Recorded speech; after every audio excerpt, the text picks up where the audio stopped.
Most powerful sports station in the country. Sports Radio 810, WHB Kansas City, the power of sports.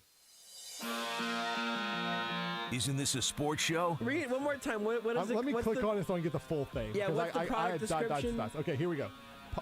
Push Pops Bubble Fidget Sensory Toys. Oh, well, come on. Okay, here we go. Start over. Yeah, one breath, please. One breath. Almost entirely. Push Pops Bubble Fidget Sensory Toys. Funny relief, stress, desktop game, soft squeeze toy, logical reasoning, training toys for adults, children, Among Us, Blue. This is Almost Entirely Sports with Joshua Brisco. Here we go. Sweet'em Signatures, magnetic fingering, magnetic ring fidget spinner, toy upgraded hand spinner for stress relief, Christmas and birthday gift for kids, friends, and family. Magnetic what? Take the show with you by listening on the Sports Radio 810 mobile app at 810WHB.com or by searching for Almost Entirely Sports wherever you get your podcasts. For $50, you can get a dinosaur electric train set with remote control, smoke, LED light, sound, dinosaur world playset, dinosaur track. This is Almost Entirely Sports on Sports Radio 810 WHB. It sure is. It's nice to be back in the big chair with you here on this Friday evening. I'm Joshua Brisco, Rudy Salazar on the other side of the glass. It's been quite a while, actually, since we've just had sort of a normal, quote-unquote, Almost Entirely Sports. Although today won't be, quote-unquote, normal, even for our usual Fridays. Different guests line up, all sorts of fun topics, and a lot to unpack. But Rudy definitely had something quippy to say. About 3 years, I would say. I thought that's where it was going to be, but you keep me guessing still after all these years. Every once in a while, I still don't know exactly where it's going to end up. I mean, about 3 years. I mean, I would say, 3 years roughly the start of AES on 810? Yeah, something roughly. like that. Yeah, I think even longer, perhaps. About 3 years. Yeah, I'm not sure we were doing any normal radio over on ESPN Kansas City either. So maybe anytime you were doing sports night, those were normal-ish. Yeah, I don't know. I would never say that my greatest trait is my consistency in doing normal sounding radio. I think we bring a lot to the table. I'm not sure that's at the top of our list. But it's going to be a show where we are here in studio for 3 hours with you. That has not been the case since sometime late last week, I guess. No, not even. Early last week. Yeah, I mean, and part of this has just been with the NBA playoffs and stuff. The last month obviously been there have been other things popping up here and there, but the last month has been a little erratic. And then even last night we had a show, but we were broadcasting live from Power and Light, which was genuinely just such a fun time and such a cool day.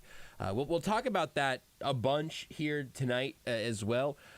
I hope that everybody, and again, it's weird now not being just like on the high of everyone finding out together and yet another big Kansas Cityan party down at P&L. It's kind of strange to be here now in the studio and thinking, like, I hope everybody within the sound of my voice right now understands still what a big bleeping deal this is for Kansas City. And of course, you've been hearing it over the course of the day here on Sports Radio 810. You heard Mayor Quentin Lucas on with the program and Stern Petro just a little bit ago. And we'll bring you some more of the audio from last night. Some of it that we may have played during last night's show. Some of it we didn't have time to get to. I want to make sure, if you missed any, if you want to hear the shouting in our small studio down there on the just off the KC Live stage, you want to hear me yelling from there. We put that up on the AES podcast feed after the show last night, sort of our World Cup Selection Day special, if you will. But this one tonight will bring you some of the highlights from yesterday, some of the implications of what this means going forward, and also we'll talk to a couple of our regular favorite guests, just on our usual Fridays. Both Sterling Holmes and Mick Schaefer both had other things going on, other obligations. The summer of Mick last year was really something to behold. The summer of Sterling genuinely makes me a little bit afraid. So I'm not exactly sure what the expectations should be for those two. But they're not with us tonight. Sterling has decided he is on a golf trip. They're doing this is the first annual kind of him and buddies from college are doing like a tournament thing. So they're going to play golf. They are going to play 4 rounds of golf in 3 days. That 36 holes of golf on Saturday. That's a lot of golf, man. I don't know if there's anything in my life that I would think, I love being able to do this much of this thing, but if I could just do it 3 full times, that's a good time. You don't want to sleep 3 times in a day. You eat, I guess, but you would expect to eat 3 times in a day, right? But yeah, sometimes I only eat twice. Yeah, and it's okay. 36 holes of golf in 1 day. Feels like a lot. Playing around every day for 3 days is a lot. 36 holes in 1 day. But look, if we've established anything, Sterling Holmes is #built different. I hope he kept the mustache for it. I feel like he'll be better at golfing with a mustache. I think that's, at this point, empirically provable. That's what stats are for. But we'll talk about all the goings-on in Kansas City with our friend Harold Kuntz of Fox4 here coming up in about an hour. And then we'll close out the week with Matt Verderame of FanSided. We'll talk to him at 9. And I don't know, we'll drift around the NFL world where the Chiefs are at right now. Of course, ask about what he thinks is going to happen with Orlando Brown Jr. So plenty of places that we'll be able to go over the course of tonight's show. There's just a lot. There's a lot to cover, both within the sports news of the last couple of days and also some true, genuine AES sorts of nonsense that we'll get to momentarily as well. Rudy, have you tracked Beards from the Grand Beyond? Sent this to us. I had seen it previously, and I believe now it's either completely done or all but the final matchup is done. Have you seen the bracket that the Ringer has been doing this week? I have not. I know of it, but I have not followed it, so I do not know where they're at or anything like that. So I believe all that's left now is the championship game. I've got all the results previously. They have done the Pixar character bracket. And I know I'll send you the link to the filled out bracket later on, Rudy. Whenever I don't look at it yet because I think I want to know a few things before you see the results about kind of what you would do with this. There are some controversial things happening here that I'm not personally very pleased with. I'm not going to say that's going to be 3 hours of the show tonight. I am going to warn you that eventually we need to have this conversation because there's a lot to unpack here. I have seen, so if people don't know, this is happening because of the movie Lightyear, which is coming out now. Might be actually out now, I guess. I think it was this weekend. Technically, Thursday night to Friday or what, right. Whenever. Mm-hmm. Which also apparently is just causing all kinds of problems because a movie theater had to put up a sign saying, "Hey, just so you guys know, we've been getting a lot of complaints. Tim Allen's not in this movie because Tim Allen plays the toy Buzz Lightyear, and this movie is not about the toy Buzz Lightyear. This movie is the movie that inspired the toy Buzz Lightyear." They've had to put warning signs up. They put up this long paragraph. And just explaining for people who are upset, hey, and also we're just a movie theater. We didn't make the movie. I've learned I saw the trailer for Lightyear.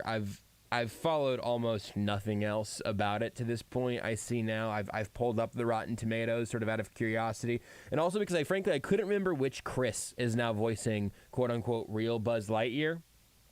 I believe that it was one of the MCU Chris's.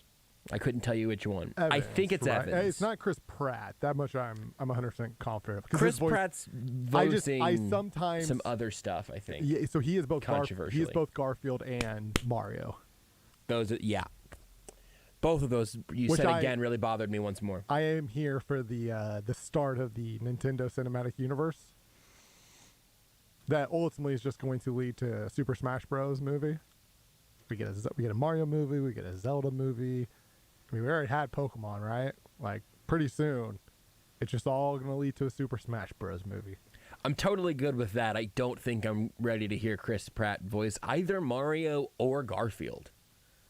Such odd casting. Garfield, maybe. Maybe Garfield. You go back to Parks and Rec era. Chris Pratt. Don't think Chris Pratt can be a plumber? I don't think he can be Italian. hey, has Nintendo ever officially said Mario's Italian? Who can say? Who knows? There's one John Leguizamo. Is that who played Mario in the Super Mario movie? I have no idea. Like the live action one, which is one of my all-time favorite things to watch. I mean, that movie is truly like if it is like the decision was we're going to make a live action movie about a video game and have it be nothing whatsoever like we are going to go as far away from this as humanly possible, and it's perfection. It's genuinely one of the worst movies ever, and it's great. I'd like to briefly read you a paragraph from TheVerge.com about Chris Pratt being cast as Mario. People for were this upcoming not movie. happy. This has layers to it, though, so stick with me through this paragraph. When asked to defend the casting of Chris Pratt, a white American man who is best known as the Guardians of the Galaxy's Star-Lord, as Mario, a denizen of the Mushroom Kingdom, previously voiced by a white American man of French descent attempting to sound like an Italian plumber from Brooklyn at the request of the character's Japanese creators, just so we're clear. He will be in the movie, by the way. They're just going to have him do something else, voice something else. I don't know. Who? What? The guy who is the voice of Mario, the actual voice, he will be in the movie. He's just not voicing Mario. The thing that I really enjoyed is that we have fictional character from a place called Mushroom Kingdom, who was originally voiced by an American of French descent, attempting to sound like an Italian from Brooklyn at the request of the Japanese creators. Yeah. Really, Mario solves racism? I think. Is that too soon? Is that too much to say? Mario is the melting pot. Mario is the melting pot. That's exactly right. Mushroom Kingdom is the world. Think about it. What's Bowser? Capitalism. Nailed it. Anywho, that's the...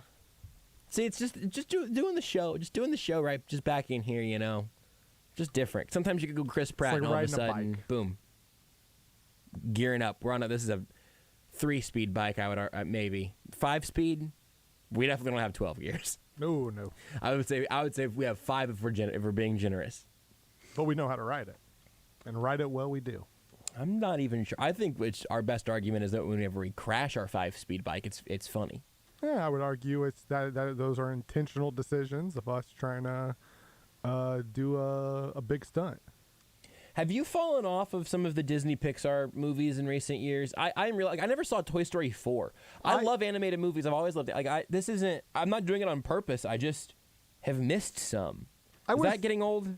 I wouldn't say I've fallen off of them or anything, but I think I'm in the same spot as I've largely always been for the last at least 15, 16 years, where I see some of them every here and there, right? But I don't.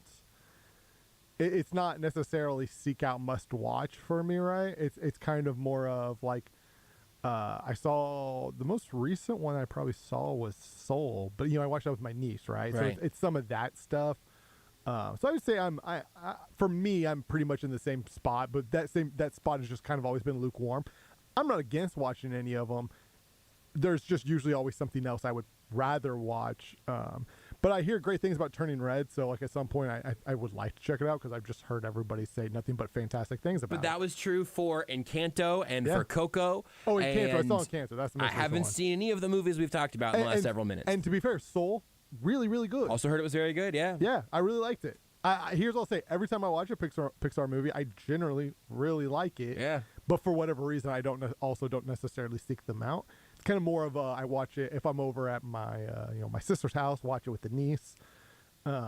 She's loves obviously the Pixar. She's got good taste. Smart. We don't, apparently. That's sort of where I'm right at now. She's on a Sneakerella kick. It's kind of like I forgot that's a real thing, isn't it? So I remember seeing that online. Basically a modern Cinderella story about a kid who obviously they reverse it where it is a teen. I think he's a teenage boy. And his 2 stepbrothers who are both kind of jerks, and his stepdad is running the shoe store that his mom ran. Mom died. He's great at designing shoes and stuff. I had to break it to my niece that in the movie there is the equivalent of the LeBron James, right? Or I guess the Michael Jordan really more, because he has a shoe company, right? It's the $1 billion shoe company. He's like, yeah. I'm like, no. I'm like, sorry, Skyler, that's not a real basketball player. This is actually an actor playing a fake basketball player. This person did not actually play in the NBA. But anyways, he designs the shoes, falls in love with the billionaire's daughter, and honestly, smart move. Yeah, that's the way to go. Hold on. Boy, I really thought we were going to start with the World Cup. I have not seen Sneakerella. I really think the biggest issue is this movie for me is the name. Yeah. Did you watch it with her? Oh yeah. Okay, so can I ask you, is the sneaker former player magnate named Darius King? Yep. So you don't know who played him? I know you don't. No. Because of what you just said. Well, so that's the thing. I meant like Darius King is not a real person. Like that's I do not know the actor who played him. It might have been a basketball player. But the actor who played him is John Sally, who is a former NBA player. Yeah.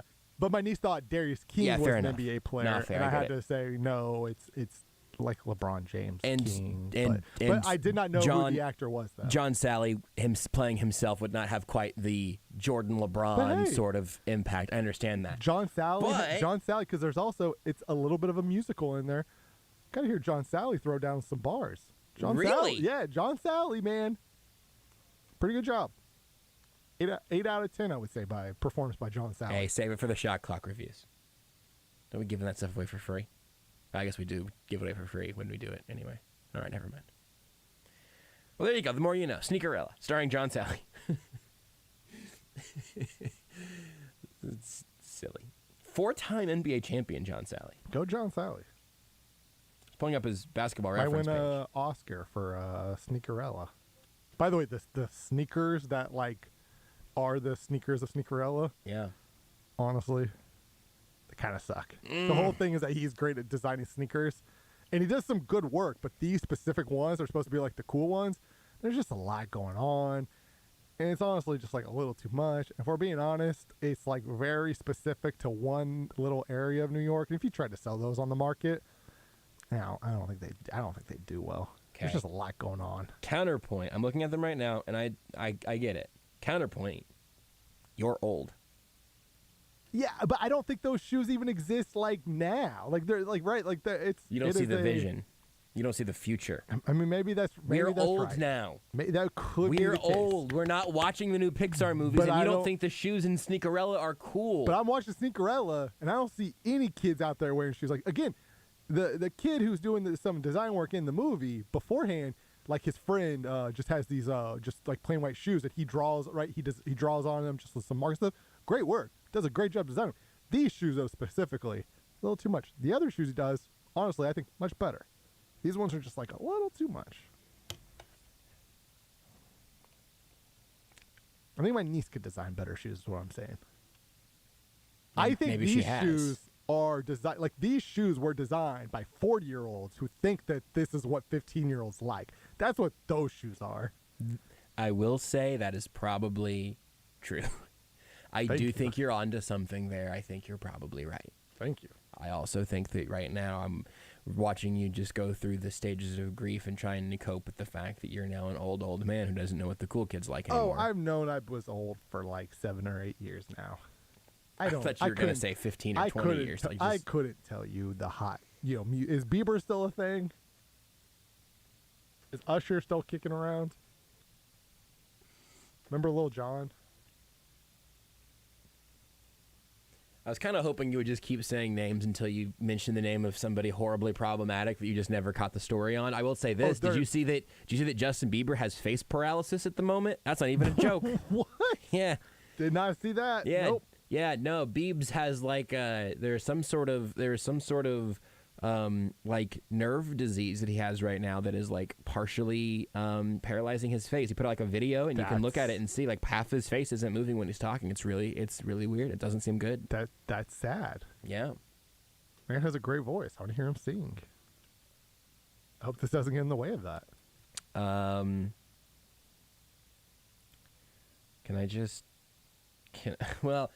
Thank you for this headline. No evidence Justin Bieber's facial paralysis tied to COVID-19 vaccine, experts say. Yeah, somebody probably needed to write that headline, but I would have liked to believe that we could have been past that.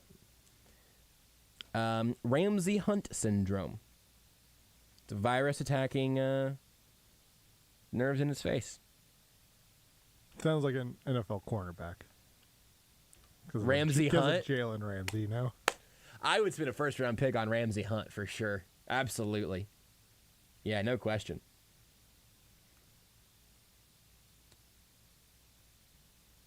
I think that's a good call. I am now Googling right now to see what the source of this is named after. I assume that's the last name of two people that discovered it or whatever. It feels like that's usually how it goes. Yeah, that seems likely. In the medical field. Technically, it's a neurological disorder. Possibly the name of, the last name of the first person who was diagnosed with this specific thing. Good point. One of those two, I would almost be willing to bet a ton of money that it is one of those two things. Also, there's a headline here, and then we can move on to anything else again. Doctors say Bieber should be fine, but many heal slowly. So there you go. I hope he's okay. Thank you, Rudy. I just want Bieber to be happy. I bet he writes a great song about this, though. It's really hard for me not to try to follow you down that path to the point of us trying to write the lyrics for that song, and I feel like somewhere in there it would have gone too far. We would have just either straight up just by overplaying it, or by some joke that you would have ended up immediately rescinding, or not rescinding, but ultimately knowing deep down I should rescind it. You should have. Right. But I just can't back. I publicly just can't back down in this moment. I just got to double down on it. Exactly. So anyway, a handful of other things. So we'll talk about the World Cup. I was out there for Chiefs practice and mini camps a couple days ago, and then yesterday was the short day. We'll talk more Chiefs with Verderame in a little while. In fact, I'll even warn you now, Rudy, I'm feeling like we take a nice quick time out here in this first segment and have plenty of time to bring some audio from yesterday because it was a tremendous day for the city. But ultimately, mini camps now, come and gone. We are waiting for St. Joe. It will be waiting quite a while, but also it's going to get here quicker than you think. But officially, the quietest time now in the NFL offseason. And I think that at this point, the Chiefs would just like for it to continue being quiet for pretty much everybody. It's been a little louder than I think they would like it to be. Probably, but for weird reasons, Tyreek Hill leaving and then deciding he wants to be Howard Stern. Burn it all down on his way out. Really weird. Frank Clark, an absence from minicamp. It is excused. The theories abound. He misses on his birthday, and then we find out that he's just waiting for the birth of his child. Yeah. That could have all been probably handled a little differently, but whenever Frank Clark isn't there, everybody gets nervous. Super normal reason, totally fine. Hope everything there went well or is going well or whatever. Wish them all the best. But, in the grand scheme of things, it's mostly been that. There was no catastrophic injuries out of minicamp. Andy Reid didn't seem too terribly concerned about Trent McDuffie or Josh Gordon. Those are kind of the ones we were keeping an eye on. But ultimately, that all shuffles through. The finals end last night. There's a real implication there, not just for this show. And, again, Beards McFly, who has gone to a better place, which is what we call the zone. His basketball team really just basically fails to show up in an elimination game and loses in the finals. I just can't even imagine in vivid detail what Beards is going through. I can't even begin to experience, what that might have been like to see your favorite team run out of the finals by a generational player who you simply had no answers for, as your own stars really fail to show up in a big moment. As a Phoenix Suns fan, it's just, I can't even imagine. As a Colorado Avalanche fan, I genuinely can't imagine because my team's great. The good news for you, Rudy, is that what has truly been guaranteed right now is you're not even being offered this. I'm just warning you of, I'm looking into the crystal ball, and this is one of those things where you ask a genie for something, you rub the lamp and the genie pops out, and then you say what you want, and the phrasing of it actually ends up backfiring for you. I want everything I like, kind of the whole everything I touch turns to gold thing. Exactly. But now you've turned your entire family into gold. Exactly. Which is pretty valuable when you think about it. I think what happened is that 2 years ago, either you, me, or Beards found a genie. And really altruistically, because maybe this is just us looking out for each other, said, I wish for the favorite teams of all of us here for Almost Entirely Sports, I want to see each of our teams in the NBA Finals over the next 3 years. And the genie went, okay, sure thing. And so, the Suns last year, the Celtics this year, Rudy, I feel like at the very least, now that we have the pattern, we should be able to monetize this. Put the house on the Nuggets making the winning the Western Conference next year, getting to the NBA Finals, and then losing the NBA Finals. It's a stone cold lock. Did you see the guy? He placed a bet. I guess at this point it would have been close to a year ago. And it was a $100 bet, but it was not his money. It was one of those like, hey, here's a free $100 to bet, kind of like promo sign-on thing. Yeah. So we did a 3-team parlay for the Atlanta Braves to win the World Series, the Los Angeles Rams to win the Super Bowl, and the Golden State Warriors to win the NBA Finals. End up winning. It was $22,000, like $600, something like that. On essentially a free bet. It was a $100 bet, but it was here's $100 free dollars for signing up to DraftKings or whatever. Not bad. You ride the high of that one for a while, huh? He was at Game 6 last night wearing a shirt that basically said, I don't remember specifically, but essentially said "losers cash out." Like he was obviously offered the chance to cash out early and make a little bit of money and not and he was just like, nah, I'm rolling with this. Wow, that's terrifying. Good for him, man. I can't imagine how stressful this entire playoff must have been because he got two out of 3 champions. That's such a long. Yeah, because you are talking about 3 sports titles, right? Like you're going all the way back to last October. Yeah, that is bonkers. Okay, well, we can take a break now and then come back and talk about soccer and the World Cup coming to Kansas City. We were very putting all my money on USA. I'm not sure that's what I would do if I were you. But the good news is women's team. We're gonna have them compete in the Men's World Cup. Get that dub. The good news is you're gonna have still about 4 years to just sort of let that money sit there in your account, Place it now. Yeah. Placing my life savings right now on a bet that will not go into effect for 4 years. Yes, because that's what you call in the industry a win-win. Because 1, extremely unlikely that you're going to actually win that bet. But 2, it'll lock up all of your liquid cash for the next 4 years, even if a miracle happens and you do end up winning it. Gain interest, right? Is it like a bank? Yeah. Yeah, sports betting is pretty much like a bank. You think they'll let me cash out in 2 years if they get a little nervous?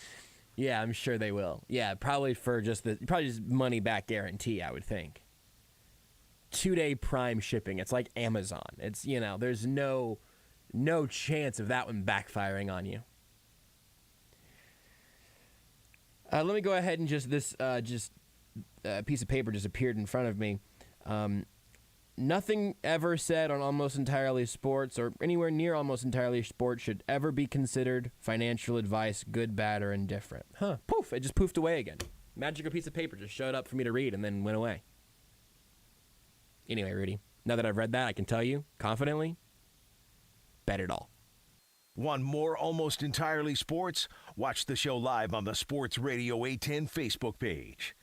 Rawhide Harley needs used inventory, so we're giving 115% of Kelly Blue Book value when trading for a new Harley this week. Rawhide Harley has finance specialists on site to help get you approved. Good credit, bad credit, no credit? Hey, we can help. We trade anything. Bikes, cars, RVs, and more because it's worth more at Rawhide Harley. Oh, way too much in your trade? Get 115% of Kelly Blue.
This is Almost Entirely Sports with Joshua Brisco. I got 2 nuggets.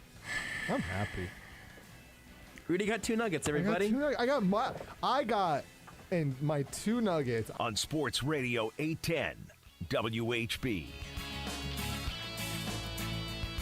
All right, let's get back into the World Cup stuff from yesterday, because truly just a tremendously proud, wonderful day for this city.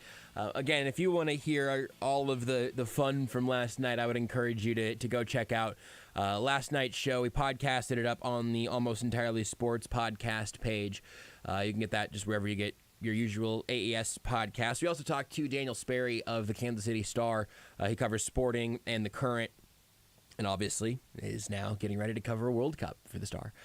Obviously, that's still quite a ways away, but great to talk to him about the excitement of all of this and what Kansas City did to land this incredible honor, I guess. I mean, I think that's true. They've also, though, certainly earned it. There's a lot more to go through here, both from the people who really played the most integral roles in bringing the World Cup here to Kansas City, and then also just for what this is going to mean for this place for decades to come. It's hard to overstate, and I think that if you're listening to this now, perhaps as somebody who is not a every time World Cup enthusiast, or maybe you haven't fully been swept up by sporting or the current or SKC2 or the Comets or soccer as a sport in America, whatever it might be. If you're going, hey, this is great, but what does this mean for me? Or maybe this just doesn't connect to me quite the way that it does for some others. The awesome thing is that you're about to have an experience in this upcoming World Cup in Qatar / the place that had a whole bunch of atrocious human rights violations to get the World Cup there successfully. It's almost like FIFA's corrupt or something. One of those 2 ways, one of those 3 ways, I believe, is how you're supposed to pronounce it. I can't remember. It's Qatar, or human rights violators. Blood money.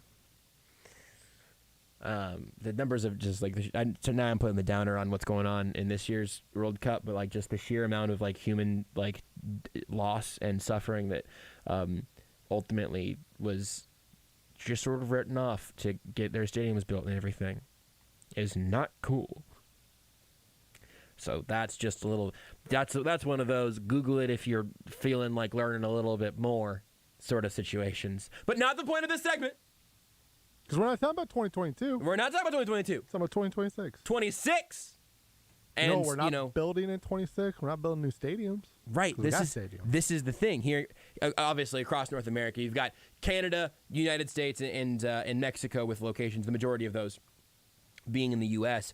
And I will also say, again, one of the things that I think really talked about this last night, but this to me is when it really hit me. Because I was out there, trying to get video and footage and audio from the people you'll hear from momentarily in our little press conferences, and then organizing what was going to happen next, and the show last night and all of that. But for me, it really wasn't until 6 o'clock, a little bit after, and things kind of started to settle down out at P&L. The program was over. I had Benny Feilhaber on for them, and there was some time before we were going to be back on live at 7. And around 6, I looked at my phone and on Twitter saw the map of the cities that are going to be host cities in the 2026 World Cup. And I'll just rattle them off to you here. Top to bottom, left to right, whatever. Vancouver, Seattle, San Francisco, Los Angeles, Guadalajara, Mexico City, Monterey, Houston, Dallas, Miami, Atlanta, Philadelphia, New York, Boston, Toronto, Kansas City. You can do this by market size or by national notoriety or by almost any metric you want. Just geography. Physically look at the map. I also know this is really grinding Rudy's gears. To make the math work on the maps here, Atlanta is in the central. It's very funny to me that Atlanta is in the central. It's one of those things I don't really care, but I just find it very funny. I think what it is further evidence that there were not. It doesn't feel to me like FIFA was dying to pack out the middle of this country with World Cup locations. And yet, Kansas City makes the cut. Not Denver and not Cincinnati and not Nashville and not Chicago, although it seems like Chicago kind of withdrew from the process. So who's to say what happens? And I don't know. But every time I look at this map, I've gone back and looked at this in the last 24 hours, maybe a dozen times. Partially because that tweet's popping off, as the kids say. Popping TF off, as the kids say. And it's just breathtaking as an achievement for this city. Both the ramifications into the future, both as a bit of validation for the recent past in doing everything within our power to claim the title of the soccer capital of America, to a validation of this place as a sports town, of an American city that deserves to be on a map like this. It's just tremendous. And another element of it that maybe most people understand this, I don't know, but it's something that the more I dwell on this part of it, the more absolutely tremendously excited I am about what this city is going to look like in 4 years. This isn't just like Kansas City hosting the draft, which is just around the corner, or hosting a Super Bowl, which would of course be tremendous, and that won't happen until there's a stadium with a roof over it. We'll get back to what this means for Arrowhead here in just 1 second, because I asked Mark Donovan about that yesterday, and he had a really good answer. But this isn't merely the draft or the Super Bowl or, I don't know, a college football playoff game or any of that. The World Cup, I know this is very obvious by the name, but the World Cup is global, truly global, and not international, which means like, multiple nations and everything. I mean that every corner of the globe. Globes don't have corners. I know that too. Every degree. The world is flat, so it does have corners. We're back. I was right the first time. the globe is fake news. Every corner of the map. I fixed it. There we go. Is going to have representation in the World Cup. Does every year. You are going to have nations with their eyes fixed on Arrowhead Stadium for games that are going to decide the morale of a country for a period of time. I love the moments at P&L when we've got our Big 12 tournament watch parties out there. Fan Fest and all that, right? I love whenever you look up and you realize that entire area has been taken over by absolute lunatics from Iowa State. And I don't even need to tell you that I mean that as a compliment, because if you're an Iowa State fan listening, you took it as one. You never heard lunatic and thought it was bad. Never. I think that's a blast whenever that happens. What's it going to feel like when that is a country? And who knows what the international travel is going to be, what the representation will look. I have no idea. But it will be eyes of nations experiencing a whole bunch of Super Bowls all at once. And some of them are going to happen in Kansas City. Every time I go back through what the details of all of this can mean, I get more excited. It also, and again, if you missed any of Sir Petro's conversation with Mayor Quentin Lucas on the program today, go check it out on the program's podcast page. But it's not just tens of millions of dollars into Kansas City infrastructure, but it's also specific stuff like what they're going to be doing around Arrowhead and more of the transportation to and from the stadium. It's the airport coming together in time. It is infrastructure things that this city will benefit from for ages. And this isn't an Olympic Village situation where Kansas City is going to be the place that has to build a giant fake hill with a bunch of fake snow on it for a fake ski jump. Or this isn't.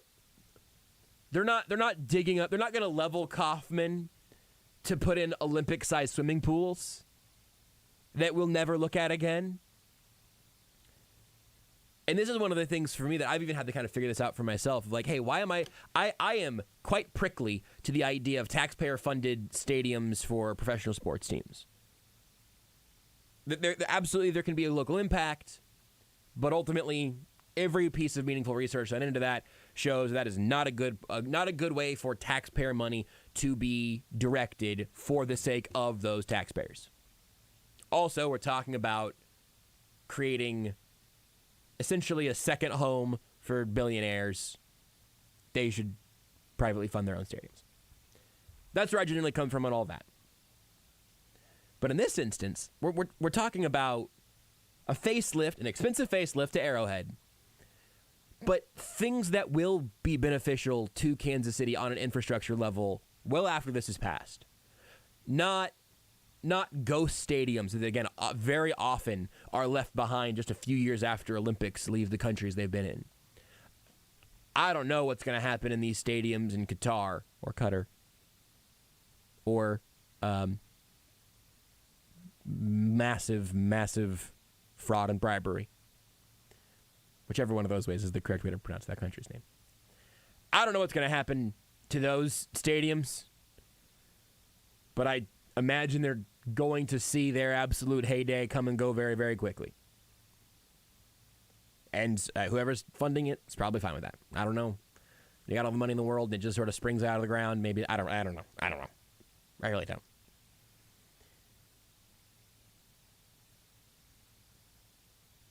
But I'm excited for that for Kansas City. I'm excited for what it's going to be on the world stage for Kansas City. I'm excited for, hey, you might look. Maybe you're right. Maybe somebody's gonna want to travel to the World Cup, only to find that instead of going to Miami or Los Angeles or New York or Philadelphia or one of those cities that maybe you think of as being quintessentially American from beyond, right? Maybe they're going to go, I was more excited to go to Miami or LA than I was to go to Kansas. I say this on purpose. It'll be on the Missouri side, but it's going to be obviously both states are very much in on this one together. I'm excited for those people to get here and then to realize what they found.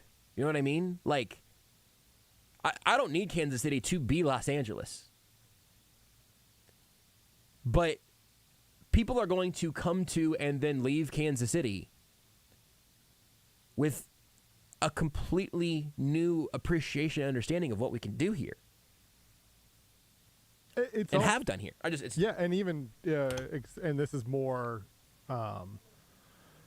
smaller scale views, I guess. But like, there are a million good ways to look at this. There are going to be, if you're somebody who, even if you're not super worried about what some person who's going to, let's just say Germany. Let's say Germany plays a game here. There's Kansas City, Germany links, obviously. Mm-hmm. I would say there's a chance that, or Croatia. Seems like this seems possible. Maybe if you're a Kansas City resident, you're not super worried about what some random German person who may never step into the city really thinks about your city. Right. But you know what might happen? Might be a player on that German national team who all of a sudden is like, you know what? I like the facilities here. I kind of like this area. One day I think I might come play in MLS. Now all of a sudden Kansas City is a place they're comfortable with instead of just the LA or just the New York, which is where a lot of those international guys go because it's the cities they know. They know New York, they know Miami, they know LA. Meet Kansas City. There are going to be a handful of great soccer players who get to see the city, who may one day play in MLS. And because they know of Kansas City, like if you're somebody who's just looking at even strictly from a Sporting KC point of view, like it's just like there's so many good things that can come from this, right? Again, things that we will benefit from before the World Cup. Yep. Hopefully, if construction gets done on a timely manner, and certainly things for years to come afterwards. Yeah. Without putting a ridiculous amount of money into building it all. Right? The things that are really going to cost money to build are infrastructure things we just need, right? Yes. Arrowhead is not going to be, because we're not building a brand new stadium. Right. Renovations for sure. Right. But even on that scale, much smaller than the last time we did a renovation. The airport was happening already. Yes. The streetcar public transportation stuff was happening. This can just be a catalyst for some of those things. You always needed a new airport at some point. Yep. This is just the thing that maybe made it happen when it happened, right? Yeah. Like, let's get this going now. I'm very excited about all of this. I genuinely hope people here are too. I mean, I know everyone who was out at the announcement was over the moon. I really hope that this permeates throughout the city, because if it hasn't gotten you now, within the next 4 years, I really think it will, and I think that's tremendously exciting. Did you know you can listen to Almost Entirely Sports anywhere, anytime? Well,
This is Almost Entirely Sports with Joshua Brisco. It's my favorite old movie, Blown Out with the Wind. Rosebud. On Sports Radio 810 WHB.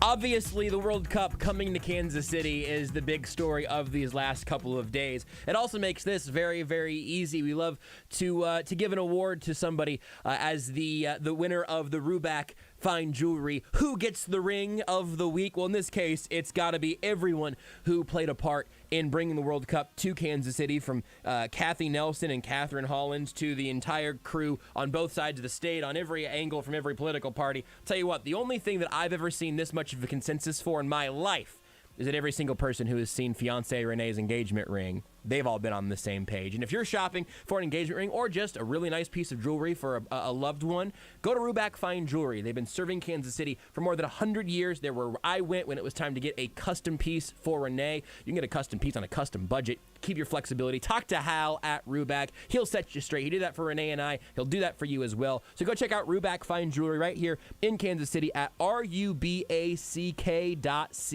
That's ruback.co to get yourself an appointment, get yourself set up, and get yourself there with Ruback. I promise you'll be glad you did. You are listening to Almost Entirely Sports with Joshua Brisco on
Steve Lennox, Yankees winners of 7 in a row on the road tonight, Toronto. Right now, Yankees on top, 6-1 in the fifth inning. In the fifth, Giancarlo Stanton, DJ LeMahieu going back-to-back with home runs. Yankees starting tonight 31 games above 500. White Sox and Astros in Houston. Astros a 3-0 lead. Alex Bregman, Yuli Gurriel with home runs for the Astros. Mets at home, 3-1 lead on the Marlins. Francisco Lindor getting the Mets on the board first with a 3-run home run early on. Mets starting pitcher Tyler McGill dealing with a strained right shoulder. McGill today placed on the injured list. Braves 14-game win streak ending today with a 1-0 loss at Wrigley against the Cubs. Cubs with the win also ending their 10-game losing streak. College World Series underway in Omaha. Notre Dame 4-1 lead right now on Texas. That game between the Irish and Longhorns on ESPN TV. Earlier today, Oklahoma a victory in Game 1 of the College World Series. Sooners winning 13-8 over the Texas A&M Aggies. Celtics lost the final 3 games of the NBA Finals, including Game 6 at home to the Warriors on Thursday night. Jay Williams on the Celtics going forward and how they can get better. They might need to look at making a change. And honestly, I'm looking. I'm not saying I'm going to do it, but I'm looking at Malcolm Brogdon with the Indiana Pacers, and I'm looking at Marcus Smart being like Brogdon shoots it better, taller, good defender, higher basketball IQ. When it comes to executing things, you need somebody to think the game. Jay Williams, McKeyshawn, Jay Will, and Max. Celtics were 3 games under 500 on January 6th. Still ended up as the number 2 seed and the Eastern Conference champions. Keyshawn, Jay Will, and Max. I love Boston. They might need to look at making a change. But I'm looking at Malcolm Brogdon with the Indiana Pacers, and I'm looking at Marcus Smart. Get more from the guys Monday morning at 6 Eastern on ESPN Radio and on ESPN2.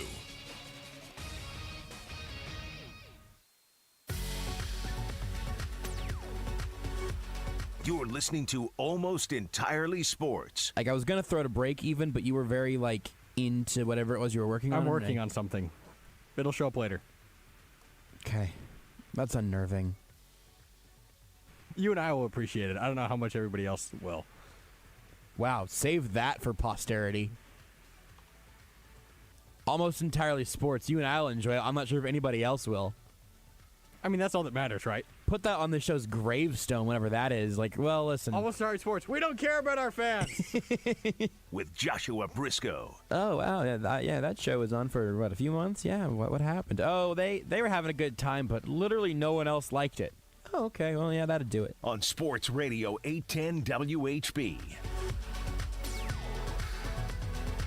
It's been a weird time for a little bit of a lull in some parts of the sports world here in Kansas City because the literal sports world helped us fill out the news cycle a little bit. Of course, as I mentioned earlier, Chiefs mini camps wrapped up this week, came and went this week, along with, maybe a little bit here and there about your friendly local neighborhood baseball team. Localhood. That's like your friendly neighborhood / friendly local. That's your friendly neighborhood spider boy. You say localhood instead of neighborhood if you don't want to get sued by Marvel. That's what I was just trying to protect us from the very litigious Stan Lee estate, I guess. Boys and baby blues. Sometimes a darker blue than a normal blue with a little bit of baby blue outlines. So there's usually fellas in blue tones, and that's all you can legally say. Now, I mean, there's plenty. The point of all of this, believe it or not, there was a point, is that we have plenty to talk about here with our dear friend Harold Kuntz of Fox 4. You can follow him on Twitter at Harold R. Kuntz3. You can watch him on Fox 4.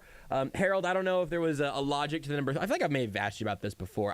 You've got a 3 in your handle, and it sends people to Channel 4. It feels like you're doing a countdown, if I'm being honest. Well, I think, 3 is for I'm the third. Harold R. Kuntz the third. That's why it's 3. Forgot about that. Damn, we have definitely talked about this. We are in reruns. Well, I mean, so obviously I was born in the 80s, and you know how back then when, you didn't have the Netflix and the Hulu and all of that. I'm saying like I'm really that old or whatever. And, if you didn't catch it on September 21st, you had to wait until June or July to see the rerun on the network. Yeah. And so I can recall plenty of times where you'd watch the reruns, and that's why they always came up with Christmas in July, because around July is right around when they play the Christmas episodes again. So, yeah. Is that true? It feels like reruns. Yeah. Mm-hmm. Wow. Yeah. Okay. So here's the thing. Did we end up doing a rerun bit on me forgetting that that it's Harold R. Kuntz the third. Yeah, sure, of course. We maybe were in reruns on that, but we still learn something new every time, which is how you get Christmas in July from reruns. Thanks for being here, Harold. You've already given us more in this show than I have in the whole previous hour. My pleasure. Truly a joy. Well, look, man, we have to start with the World Cup stuff because I just think, it's now been a little more than a full 24 hours. But for me, it really didn't hit me yesterday until things had kind of settled down out at P&L, and I was looking over the map and everything and seeing Kansas City stand out the way that it does in the middle, smack dab in the middle of everything that the World Cup is going to be here in 2026. But just, will you walk me through kind of what your process was like leading up to the news yesterday? We get the confirmation, and now here we are as a World Cup destination just 4 years from now? Yeah, well, I mean, I had a pretty good inclination that we were going to get a World Cup host site because when Major Fox calls you about a couple weeks ago and says, hey, you got some drone video, we can use to get everything set up, and you get the kind of like, yeah, they wouldn't call you for this if you didn't, think something was up here, or like there's a really good shot. So, yeah, I mean, you knew at that point it was a pretty good chance. But I really just think this comes down to two things in terms of Kansas City getting a World Cup bid. It comes down to two things. One, the abject failure of bigger cities with their organization and planned efforts, and really hubris to think, oh yeah, we got this. Or just cities just saying, we're out of it. Like, everybody's like, how does Chicago not get a vote? Chicago said from the jump, we're not dealing with FIFA's you-know-what. Right. Minneapolis has a, no offense to Arrowhead, but a much more modern stadium. Yep. And some would argue better in terms of the way it looks and the design. But it's indoors. They didn't feel like changing up the grass and everything. It was probably too busy and occupied, and that was the end of it. So those are two of your better cities in the Midwest. And Detroit did it last time. They weren't going to Detroit again because they heard how much pain it was to do it in a dome the last time, and they're not going to do that again because it's sweltering in a dome. So they're not doing that. And what did that leave you? Cincinnati, who had a very failed bid. You had Cleveland, who had no interest. You had Indianapolis, who had a dome and no interest. And then St. Louis, whose dome is terrible. So if you're looking for a Midwest city, voila, there's Kansas City. And you look at the Hunt family, you look at the history, you look at how Lamar Hunt that essentially brought soccer to America and got the MLS started. It was really a no-brainer. And then just the organization. Denver's really sad about it. Nashville's really sad about it. Well, Nashville's going to determine if they wanted the stadium or not in 2026. And Denver just thought, well, they're going to pick Denver because we're just a better city. Now, think what you will about Denver as a city versus Kansas City as a city, or Nashville as a city versus Kansas City as a city. But it all comes down to how you impress FIFA, because FIFA is a dog that wants to be groomed. Let's just be honest. They're a dog that wants to be groomed. And Kansas City did a lot more grooming than those other two cities. And if you could add Cincinnati to the fold, too. Honestly, I think Kansas City did more grooming than really anyone, because they had to, because they're fighting up a very uphill battle in terms of it's not the biggest city, it's not the biggest market. I mean, it's the least populated metro by a good 500,000 behind Vancouver. So, in Vancouver, you think of Vancouver, it's like, yeah, it's a pretty decent-sized city. So, yeah, I mean, it's just an uphill battle that they won, basically because they just, sometimes you just want it more. And that's what Kansas City comes down to. That's the phrase that's been sticking in my head, because, I basically asked Jake Reed, he's the president and CEO of Sporting, whenever he did his sort of availability afterwards, I asked what he thought it was that put Kansas City over those other markets, and that's where he started, was they kept telling us that you guys wanted this more than anybody else. And with that, obviously, I think you touched on this in terms of the planning that then went into it, and then also the offers of what this city would do to be a host city. It wasn't just, we'd really like to have you guys, we'll really make accommodations, but here was these meticulous plans and the vision of what this could all be, and FIFA bought it. I mean, and they said, this is a good investment for us to make. I just think I just think that is remarkable. And I'm also curious now what you think before we even... There are so many different phases of this, Harold. Like, there's what has gone into it these last couple of years, and then the next 4 years, and then the World Cup itself, and then the impact afterwards. I mean,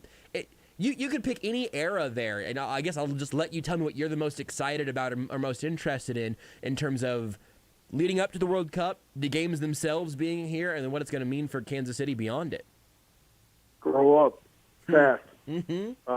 Grow up faster than you think you need to grow up because, I mean, there's the NFL draft, and you've got that down with the terminal, not airport, terminal that's coming up.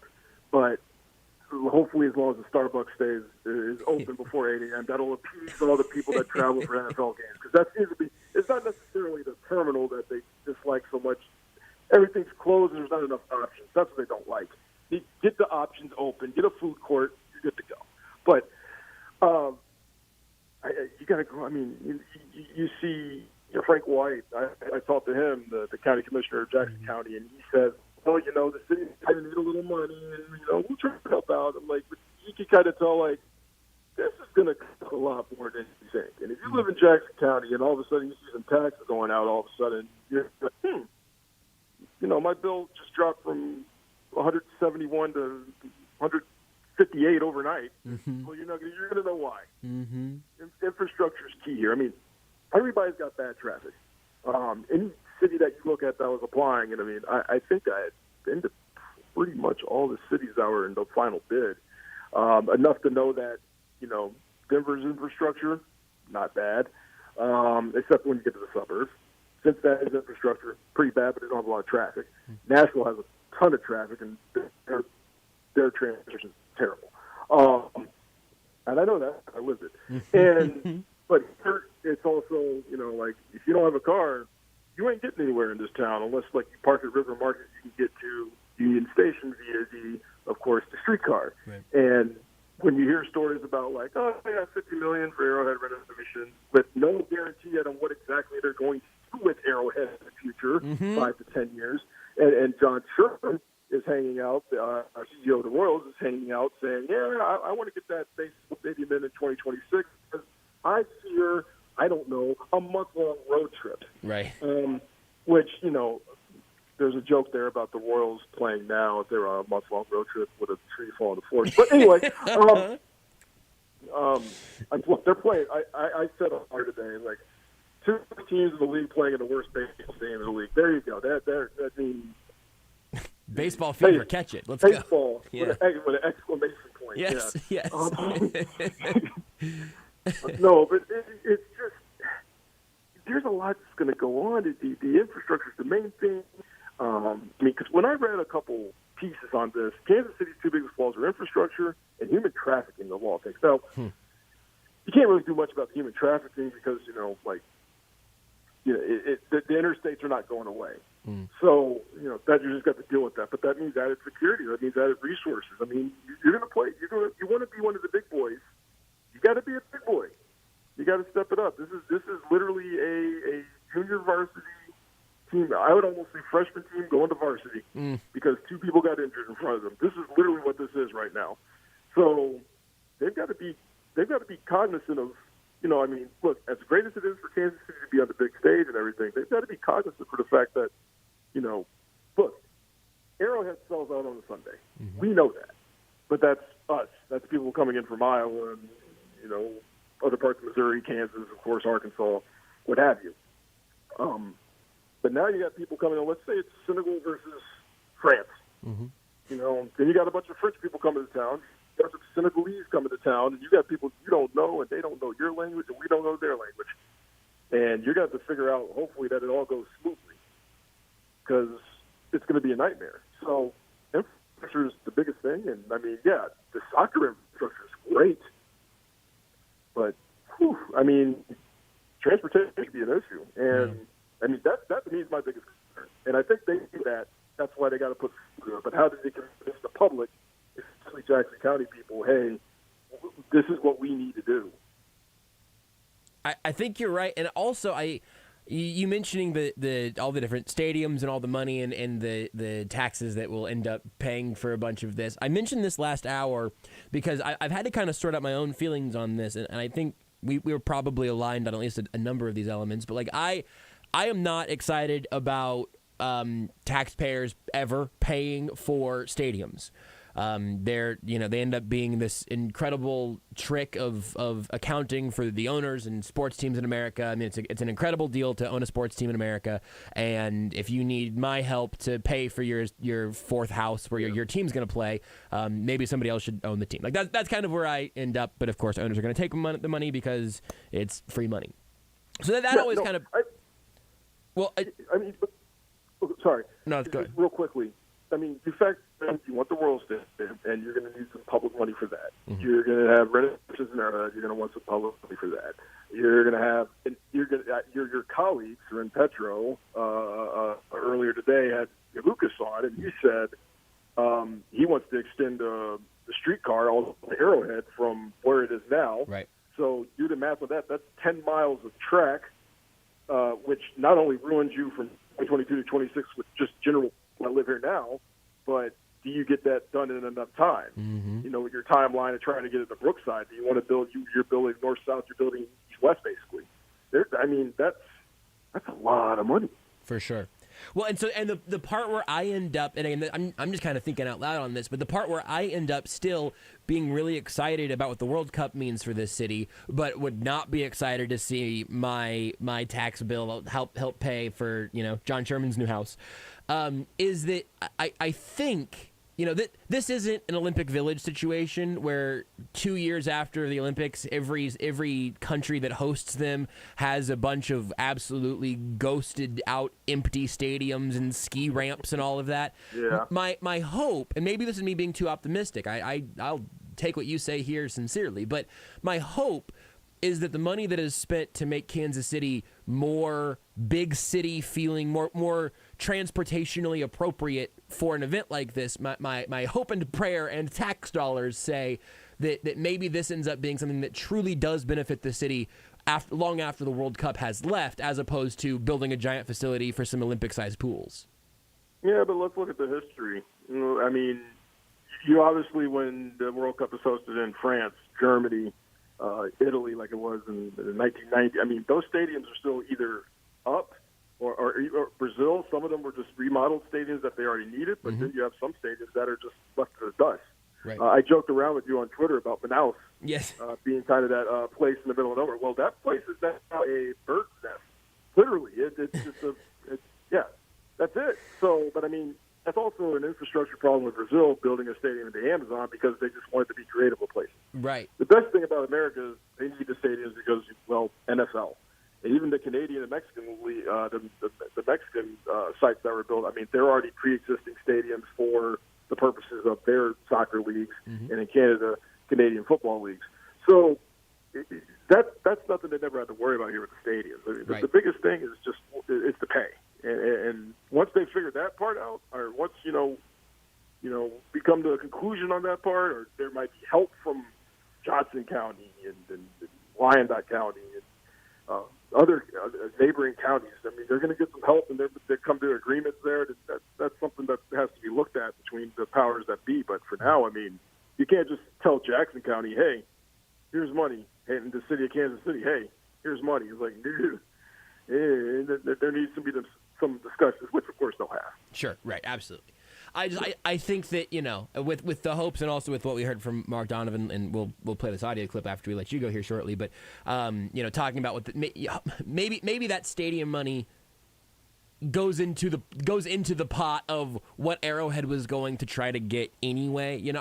But maybe this is me just really wanting to live in a version of Kansas City that does have streetcars all the way out to an entertainment village around Arrowhead. I want that to be true, so maybe I need somebody to remind me that certainly that's no guarantee. I know that much. Yeah, I mean, I think it can be true. It's just going to cost money. Simple as that. Yep. I mean, you have to pay for it. Yep. Well, then unless you've got anything else that is pressing on your mind about the World Cup bid and what what got to this point. I do want to run around the absolute game-changing news that we got every single day of mini camps. We did just see. Oh man, we did see. I mean, really, it was. Did your life not change this week? Because I'm sorry, I mean, didn't that chuckle made it sound like your life didn't change this week? Josh, you do your job. That's all you can really say. They tell you to show up at the time, and you show up. Sometimes you got to play the Jets. Every you know? time. Yeah. Every time you fall for it. Yeah, it's it's a little magic trick that the Chiefs and the NFL are able to do.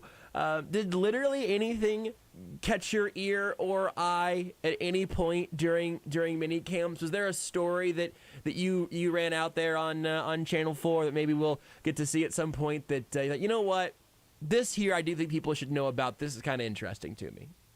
Well, let's put it this way. One, let's just go ahead and thank Tyreek Hill for annoying us for a little bit, and maybe that's something that we, for some reason, need to talk. I've avoided it on television. Mm-hmm. Twitter's another thing, but Yes. there's a decorum that's on television, I believe, for the short time that I have, that I'm not going to waste on who is now a Miami Dolphin. But I do like the way the receivers are gelling together. I like the way, the way they discuss MVS, with Mahomes. It is a thing. I think it's definitely worked. I think it's looking more and more like a great pick, and it's going to be good to watch kind of the Patrick Mahomes offense, like maybe his first year. That's kind of what it reminds me more of, and the first year he played, not his fifth year. And I'm not going to get to those high numbers, but I'm just saying in terms of he's really not going to be spying one guy, and the defenses aren't going to be spying one guy. So it's kind of a clean slate for opposing defenses. Now they have to kind of devise a new game plan. So, that poor start they had this past season, maybe that's one thing where their teams are surprised because they don't know exactly what they're doing. So that kind of helps in that. Yeah. But the defense, as much as that, they're improving in their playbooks. That's a huge question mark. And I think, you know how the Chiefs are. There's little nuggets out there that they tell you that you just kind of have to read between the lines to figure out. I was discussing this actually with Nate Taylor and Aaron, who works over at KSHB. And, they always kind of tell you some little wrinkles. And I think what's a big wrinkle is Steve Spagnuolo is not really good with rookies. And he's going to have to be good with rookies this year because he has no other option to. We're looking at the defensive line where George Karlaftis is going to have to make an impact. We're looking at linebackers who are, just like Nick Bolton, Willie Gay. They have a combined 3 years experience in the league. And the other one might be Leo Chanel. So who looks like he can hit, but, that's great that you can hit, but can you cover? And then you have a secondary that is essentially brand new with Justin Reed and a quarterback du jour. And, during training camp, we'll be watching the receiver versus quarterback battles. Like last night, we were watching the defensive line battles. This year, watching the outsides. And I'm curious to see how that turns out. But, again, Steve Spagnuolo, he straight up said on the podium, he's like, we'll have a game plan by the time the season starts. Yeah, well, I think we'll have one of those. Yeah, sure. He doesn't know. No. He doesn't know. Yeah. I can't wait for the corner and wide receiver matchups in St. Joe. That's a great call, but I agree 100%. I think the most exciting, I don't know, maybe the most sort of anxious storyline for the Chiefs has to be all of that youth defensively because of exactly what you just said, and again, like what Nate and Aaron apparently mentioned. I trust that all three of you both all successfully land at that takeaway of, at every turn, Steve Spagnuolo would rather play the more limited veteran who he trusts to know where they're supposed to be over the more explosive younger guy who might still be like getting his footing. We have a small fortune of examples of that just in Kansas City, I think, and it's not that young guys haven't succeeded in this defense. Like when Nick Bolton got forced out there last year, he was very good. But it seems like Spags doesn't like to do that. And this year, I don't think that Brett Veach and company have given him a choice. Yeah, no, they have. He has no choice. He's forced. And I just wonder his comfortability with it. Really, the whole defensive staff. I mean, you've got some switcheroos there with a new linebackers coach, you've got the switch with defensive line, with going with the linebackers. And you pick up Joe Cullen. He's worked with great defensive line, worked with Baltimore. But you see there's a trust level there that they've got to get done. And I think that's some internal coaching, just with the staff, but that's also just like sometimes you're just going to have to let the wheels fall off in the middle of the game, and it's not going to look pretty. Yep. And we're going to complain about it, but then we have to realize, as much as they know the game plan, it's one thing to do it, but then it's another thing to execute it, and you just don't have those reps yet. Last thing, and we'll let you go here, Harold. Who's your favorite Pixar character? The Ringer has been doing a bracket of Pixar characters. I'm not very happy with how the bracket has panned out, but who's your number one overall seed? Or if you've got 4 1 seeds, I'll take all of them. I'm going to go with an underdog pick. I'm sure it's the old guy from Up. Yes, he was highly seeded in this bracket. I will give you that. He was a 2 seed on the Ringer's bracket. Oh, Carl. okay. Yeah, the old guy from Up. He's always been one of my favorites. He's a gem. He's gem. If I may, right before I head out, I just want to tease something I've got coming up the next couple of weeks here. I talked to a number of former Chiefs that graduated from HBCUs, that's obviously from black colleges and universities. And starting Sunday, coincidentally on Juneteenth, I'll have a series of stories about just kind of how HBCU players from the Chiefs molded the beginning of the Chiefs, molded really the strength of the Chiefs in that first Super run out of the Chiefs have really laid their bread and basket into HBCU talent, finding those scouts and all the talent that we haven't really heard of, and still even to this day, with Joshua Williams, might be being one of the starters from Fayetteville State, still digging into that pool, still worrying about it, and of course Patrick Mahomes being so involved with HBCU bowl.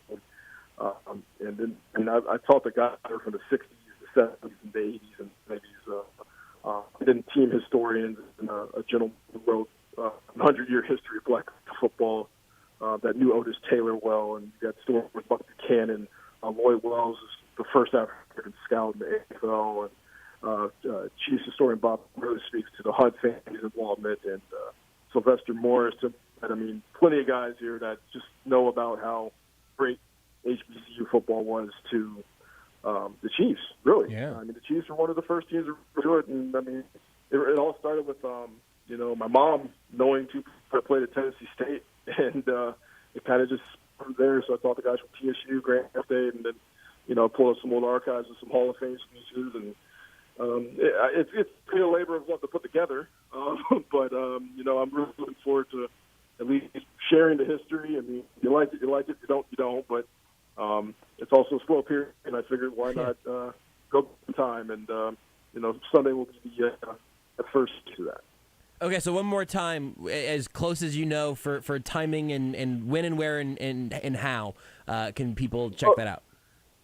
So late. It's on our 11 o'clock show Sports Sunday.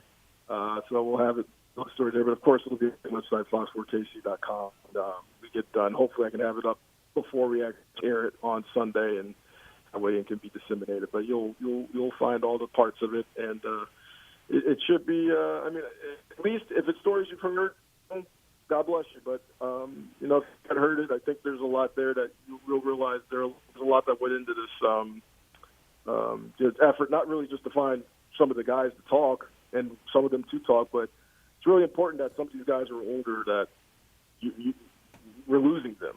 And some guys you couldn't talk to because their condition is just it's not good. And we're losing these guys, and some stories just need to be documented. It's just something that I'm just proud to play football and represent HBCUs. So yeah, I think it'll be something you want to watch out. Again, 11 o'clock show Sports Sunday. If you want to watch the full thing, and then we'll have it online at fox4kc.com.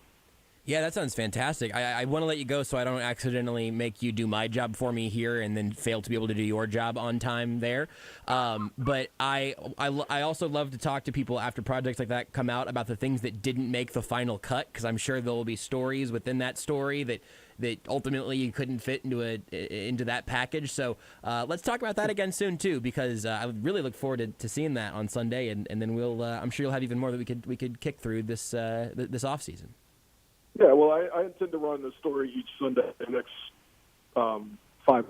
So fantastic. I think I'm going to try to get everything in. The whole goal is to get it from this Sunday to the beginning of training camp. So awesome. We'll have some stuff out there for you. Okay, yeah, that sounds great. Okay, well, yeah, I look forward to that, and we'll make sure we share that over here on our side once it hits socials and stuff as well, and we'll keep an eye out for that on Sunday night. All righty, good deal. That's exciting. I didn't know that was happening. Now I feel like we've gotten a little exclusive teasers, and it sounds like it's going to be incredibly cool. So, Harold, thank you as always for joining us from the reruns to the breaking news of what you have coming up on Fox 4. It's always a pleasure. Well, Josh, I can always talk something up, but the execution is another thing. So keep in mind. Look, I've made it this far by mostly talking and rarely executing, so I feel like you're really talking to someone who's very appreciative Josh of that is skill set. Expert in lack of execution. That's right. Hey, in the great words of John McKay, well, we didn't block, but we made up for it by not tackling. So, yeah. Thank you, Harold. You're welcome, guys. That's Harold Kuntz of Fox4. Check him out. You can turn on Fox4 tonight. Follow the newscast and support the good work they do over there. But especially coming up again Sunday night on Sports Sunday. There you'll be able to get part 1 of the sort of HBCU deep dive there that Harold's doing. I really can't wait to check that out. That sounds like it's going to be awesome. So. And again, once it hits socials, we can share that over here as well. I'll maybe we also have DVRs. Maybe we get on the internet to a social media account at the station. We might. Who can say? We might have a way that you could check that out. And of course, he'll be tweeting it. If you're not following Harold on Twitter, I don't know what you're doing. Harold R. Kuntz 3. That's Kuntz, the number 3, which is because he's the third, which we've absolutely talked about on the show before. Yep. But sometimes I don't remember good. I almost never remember good. They can talk a big game, but then it's the execution issue again. Can talk a big game many times because we don't remember the big games we talked. Talk that same big game at least 5 times. Happens frequently. I feel like a lot of this show today has kind of tried to prove that one really long liner correct that you played at the beginning of this. Most of this particular part of the segment has been us proving your liner correct, which I think ultimately makes us like filmmakers, basically. Like we are directing show. Well, if you didn't like me and Rudy, at least you had Harold, so I don't feel too bad. I feel like you, at worst case scenario, enjoyed 33% of the people that contributed to this segment. So follow Harold on Twitter. Check out the HBCU work he's done. That's going to start rolling out coming up Sunday night over on Fox 4. We'll take a break. Whenever we come back, I want to bring you the audio from Mark Donovan yesterday that I think is most interesting. I want you to hear what Jake Reed, the president of Sporting, had to say about why Kansas City got up as high as we did on the pecking order there. Talked about that some with Harold at the beginning of the segment. A lot to break down from yesterday and beyond. Plus, eventually, we're going to get back into the Pixar bracket. That's the plan from here on out. Matt Verderame of FanSided in about half an hour in a packed version of a Friday night, almost entirely sports. Take the show with you wherever you go. Listen live on the Sports Radio 810 mobile app and 810WHB.com. Hey, Kansas.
This is Almost Entirely Sports with Joshua Brisco. There are a few things that are going to be absolute, cold hard locks. Beard is going to make something about the NBA that didn't need to be about the NBA. Rudy is going to give me an Animal Crossing tweet within the first 45 to 50 seconds of the show. Very tight window, but he's going to be there for it. Mm-hmm. There's going to be a conversation about the Nuggets, Celtics, or Suns. It's going to be a lot of Kansas City Chiefs talk, and there will be an incredible number of times where we all interrupt one another. That's just what this show brings to the table. On Sports Radio 810, WHB. It's kind of an odd time to be talking about sports and the sports-adjacent stuff here in Kansas City because so much of the topics that we're sorting through now with all of this excitement ahead to 2026, which basically sounds like a fake year still. So much of those conversations are like infrastructure stuff, right? I'm not convinced we'll get to 2026 yet. I'm not convinced we'll get to Sunday. The 2026 World Cup might be played on Mars, for all I know. Probably will be. I think, it's going to be Kansas City and Mars. Those are the two locations. That commute is going to be there's going to be a real strong home field advantage, I think. Might win the World Cup then, as long as the USA gets to play all their games in Kansas City. Seems only reasonable, It'd be foolish to send the host team off to another planet. By the way, I haven't mentioned this to you yet, and we can do this whenever, but I was driving home last night. I feel pretty confident that I think I know where the U.S. men's national team will actually be playing in all three games. In 26? In 26. I think I've got it down. I think I might be 3 for 3. Okay, hold on. Let me think about it. I know there are 3 teams.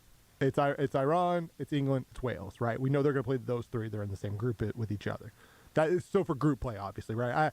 After group play, I don't know who's going to be where. We know that for 2026? Yes, for 2026. No. Wow, sorry, 2022. Okay, that's also what I thought. Sorry, my brain. I did a whole thing last night. We're like, oh yeah, we're playing these teams 2026. No, that's 2022. I take it back. I still think I kind of know, but now the reasons now are totally different. Your big brain theory was based off of forgetting what years were in. What. That's fine. We've all been there. 100%. I feel confident they're going to open up in Philadelphia because it's that's pretty good. Christian Pulisic's not from Philadelphia. He's from Hershey. I don't know how the proximity there, but it's going to be a whole. The kid comes home, right? The local kid comes back to Pennsylvania. I think you get kind of a birthplace of America thing you can do. I think that's going to be the opening night of the World Cup. Is going to be that. I'll give you my thought process was. Then I thought they were going to go to Boston to play England because of the whole the revolution. That Boston would be Party so thing. good. But now I which hey, maybe they'll end up in the same group. But wow, I legitimately spent like 20 minutes thinking about this because you were using this year's the groups. 2022 and 2026 World Cups. What you do when you're driving home listening to a boom bam, your brain just goes all over the place. Goes to some confusing places. Yeah, I would think that they would get one of those northeastern spots. I think they're going to get 2. I think it's going to be Philly. I think then it's probably... It depends on how much they want to make them travel, right? So, because I think it would make a lot of sense to do they talked New about York, L.A., Miami, or New York, L.A., Atlanta. They talked about kind of keeping the traveling relatively close, right? To where you will play kind of in a region. The idea of having the U.S. men's national team essentially go east to west or west to east makes sense. I don't think they're going to do that to any team, though. I think they'll open in Philadelphia. I think that's going to be the opening game because, again, it's Pulisic's whole thing. I think they'll play a game in Dallas because it's Jerry's world. It's going to be what's more American than that? It's the Cowboys. You have a huge, obviously. You have a big fan base, obviously, in Texas and Dallas. And then that third game is also going to be in the Northeast, a New York, a Boston. And I don't think they're going to get up into Canada or anything. Not that they couldn't. That'd be very weird. It would just be weird. It'd be so strange. Yeah. So I think you're probably looking at New York or Boston. New York, I would say is most likely. So I would say New York, Philly, Dallas as their 3, which obviously the 2 Northeast games, because I think it's going to be 2 games very close to each other, back to back, with either Dallas or it could be LA, right? But I think it's going to be Dallas, in front or behind, where we had 2 games really close with not a lot of travel, and then a third game we'll actually have to do a little bit of travel. I think they'll do that for most of the teams, right, as best they can. You'll play 2 games close to each other, and the third game you might have to travel for. It is so bonkers to me. Again, I know that this part we have just absolutely bludgeoned this one, but it is so wild that something that at any point in recent history, certainly. What year? When did America let's have the World Cup? I know it was before the MLS existed. 1994. Yeah, four. Is it 94? That should be 94. easier for me to remember because that's the year that I was born. Occasionally I forget 92, 94. Then I have to do the quick math because it's 94, 98, 02, 06, 2010, 14, 18, 22, 26. I'm not going to even attempt to fact check you on that because what you just did there was faster than I could have fact checked you. Every 4 years. Sure, that I understand. But anyway, great. I accept your math. I'm very weirdly pretty good at math off the top of my head.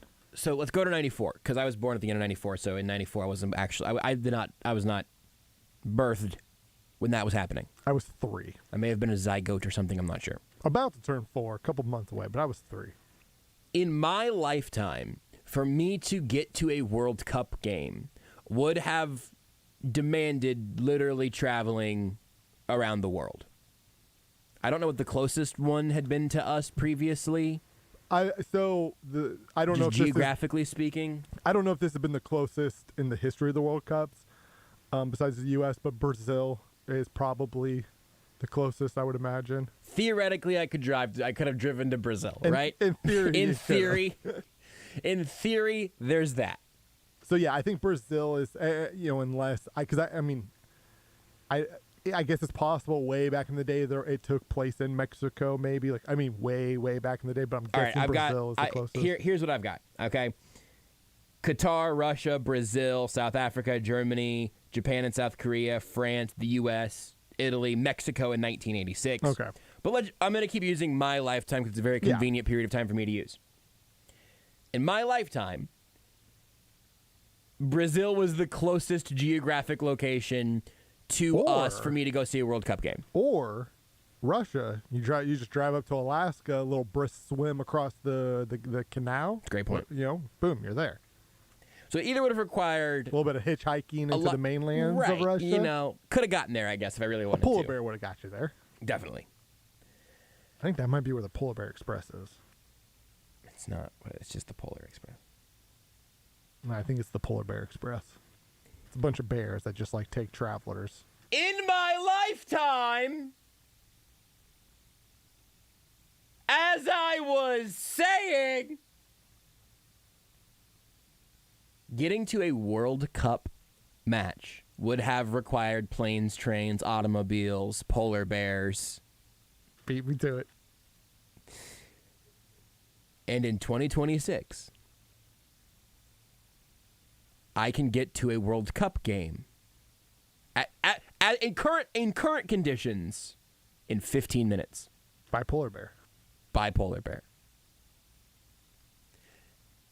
Takes me about 15 minutes to drive from my house to Arrowhead to specifically navigating to the media room at Arrowhead, to the practice fields. I did it 2 days ago. I left my house 30 minutes before practice started, just to make sure I was padding my time, just to be sure, could drop off the equipment and whatnot. 15 minutes. To get to any World Cup game before now, I would have required a polar bear. That part, I hope that in whatever form these conversations take, I hope the coolness of this bleep is never lost on anybody. Because, man, it is undeniably so cool. Yeah, I mentioned this last night during our enough for a polar bear. During our World Cup show, and obviously there are I imagine different listeners, right? We didn't do a whole stream thing, so some people who normally listen to AES maybe didn't listen to it live. Sure, right. I always wanted to. I always believed the World Cup would obviously be played in the United States in my lifetime. It's a massive market, growing market. If you listen to Infantino, the president of FIFA, by 2026, soccer is going to be the biggest sport in this area of the world. He said, "We're coming for you, NFL." The rights have been laid down, and hey, this is a man who has an apartment for his cat. So you know what? Anything is possible. And yes, that's a true story. He has I don't know if he still does. Had an apartment for his cat. His cat had its own apartment. That rules and sucks at the same time. And what I was just going to say is that I think the only way that he could actually predict that soccer will be bigger than the NFL by 2026 is if he has all of Dan Snyder's emails and he just knows something we don't. Which he might. He may pay for those. His cat might have paid for those. It's totally possible.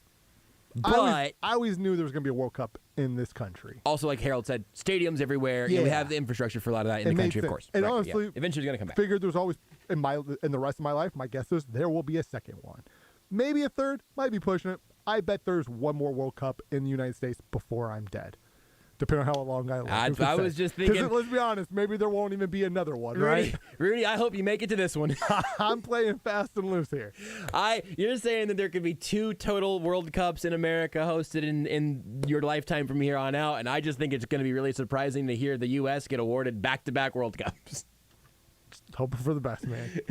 We're just out here living our best lives. But anyway, I always wanted to. I was like, my plan was, hey, I'm going to do everything I can to go to a game because maybe it will be the only one, right? Because this will be my best chance of going to a game because it won't require me flying international overseas, right? You know, Dallas isn't close, no, but it's a lot closer than Qatar. Yes, and so that was always the plan. But now I don't have to figure out. You know, again, I don't think the U.S. men's national team is going to be playing in Kansas City. So if I really want to watch them, you know, you have to go somewhere. But there are going to be World Cup games in Kansas City, like here. You don't have to. I don't have to figure out. I don't have to buy flights. I don't have to get a hotel room. It's just it's here. And again, like that is something it never crossed my mind, right? Like even during this process. I largely assumed, and just until like in the last week or two, in the last couple of weeks, it was just starting. Grant Wall had talked about it on the Sporting Kansas City show. There was some momentum for Kansas City getting this, but I remember talking to people a year or two ago, and nobody felt great. Not because the city isn't, couldn't do it right. It had nothing to do with the city. It was just, hey, FIFA's gonna want the biggest cities, right? U.S. Soccer is going to want the biggest cities. And it helps, what if Chicago had really went after this? Do we get it? Right? I don't know. Mm-hmm. Like, it seems if Chicago really wanted it, it just seems likely that they would have got it, but maybe not. Right? Canada also only got 2 cities. Only got 2. So lots of shuffling. Atlanta Central. Gotta get Chicago. Chicago pushing for it would have made things a lot more stressy. For sure. And the fact that this city, the smallest city, just in terms of population in this group, by a significant amount. Media market and population by a significant amount, yes. One, right? Yeah. And it's not that, we have the flashy new stadium, because other stadiums have been built, more recently. Yep. You know what I mean? Like Kansas City, we're not the new Cincinnati's kind of is a newer flashy soccer town because they just got a soccer team a couple years ago, right? Like it feels good as a city that has claimed itself as the soccer capital of the Midwest to basically have FIFA and U.S. soccer, and I imagine even to a degree, both the Mexican and Canadian national soccer federations, who I'm sure all had stays in even the U.S. cities, right? Mm-hmm. They all got opinions to say, yeah, they deserve that title, they deserve that moniker, like they have earned that. This really was Kansas City earning the Midwest soccer capital of America title. We've said it, and it's hard. It's always been hard to dispute it in the past. But this was like the final victory. It's ours. Nobody else can have it. That is, like, Kansas City won that title yesterday. Like, it's over. Everybody tapped out. Kansas City's just walking around like it's done. There's not a rematch. This is not happening again next year. Nah, it's ours. I'm going to plagiarize this joke because I saw it on Twitter. I believe, I would like to verify quickly before I end the segment on this joke that absolutely ruled. I want to make sure that I properly credit the right person for getting a very funny joke. The issue is that I can't currently locate it on the timeline of the person who I think made the joke. This is a good joke. It's a really good joke, though. Do you know the joke? Do you know which joke I'm thinking about? I mean, I assume this is the joke. That I'm currently doing the joke right now? The show is just the joke. Nope, I was right. The payoff of what Rudy said really eloquently about 30 seconds ago before all of the stalling. Here, do you want me to...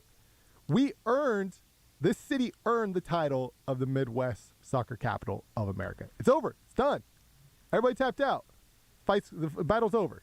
No next year. It's ours. You know, Rudy, that's a great point. It makes me think of a tweet that I saw from our friend Nick Jacobs from KSHB 41.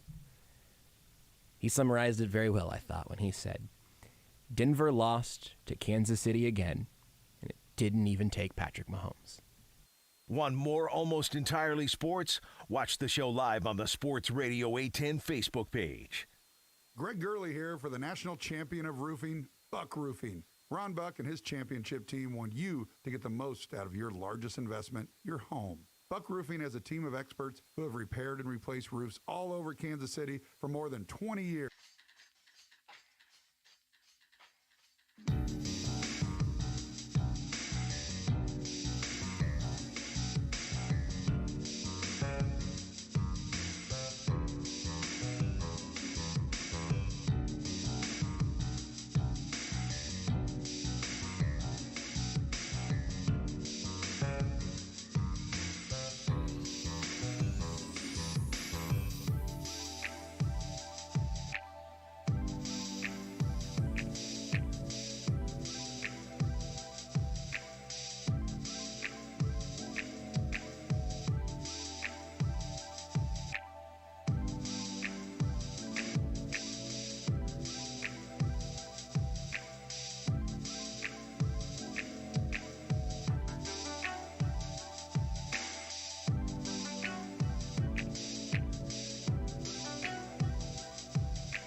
This is Almost Entirely Sports with Joshua Brisco. It's a beautiful little Ouroboros. We're just eating our own tail. On Sports Radio 810 WHB.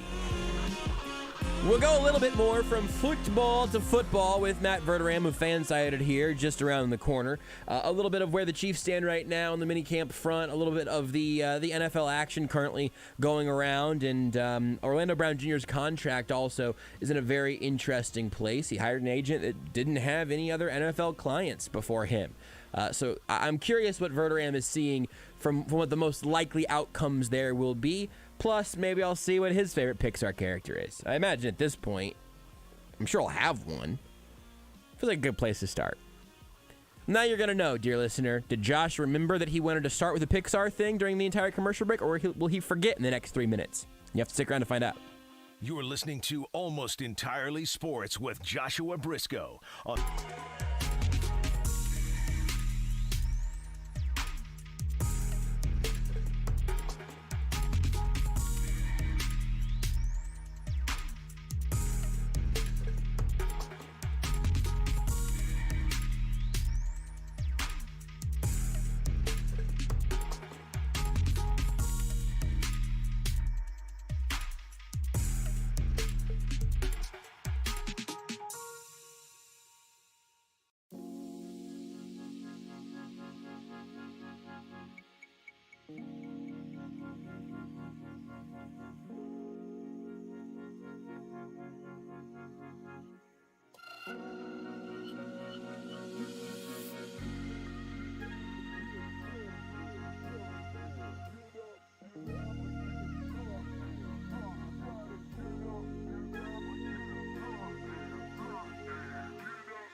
This is Almost Entirely Sports with Joshua Brisco.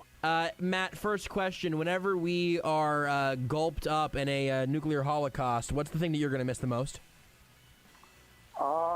Probably probably being able to watch football and have a beer. And that's pretty sad. Maybe that's I'm going to miss most. But I'm a simple man, so I enjoy. On Sports Radio 810 WHB. Yes, indeed. That liner means it's time for Matt Verderame to join us. You can follow him on Twitter at Matt Verderame. Read his work up on FanSided. Check out Stacking the Box and everything else that he does over there on FanSided. Matt, any new just carnal pleasures that's been added to your rotation that has even gotten close to challenging football and beer? No.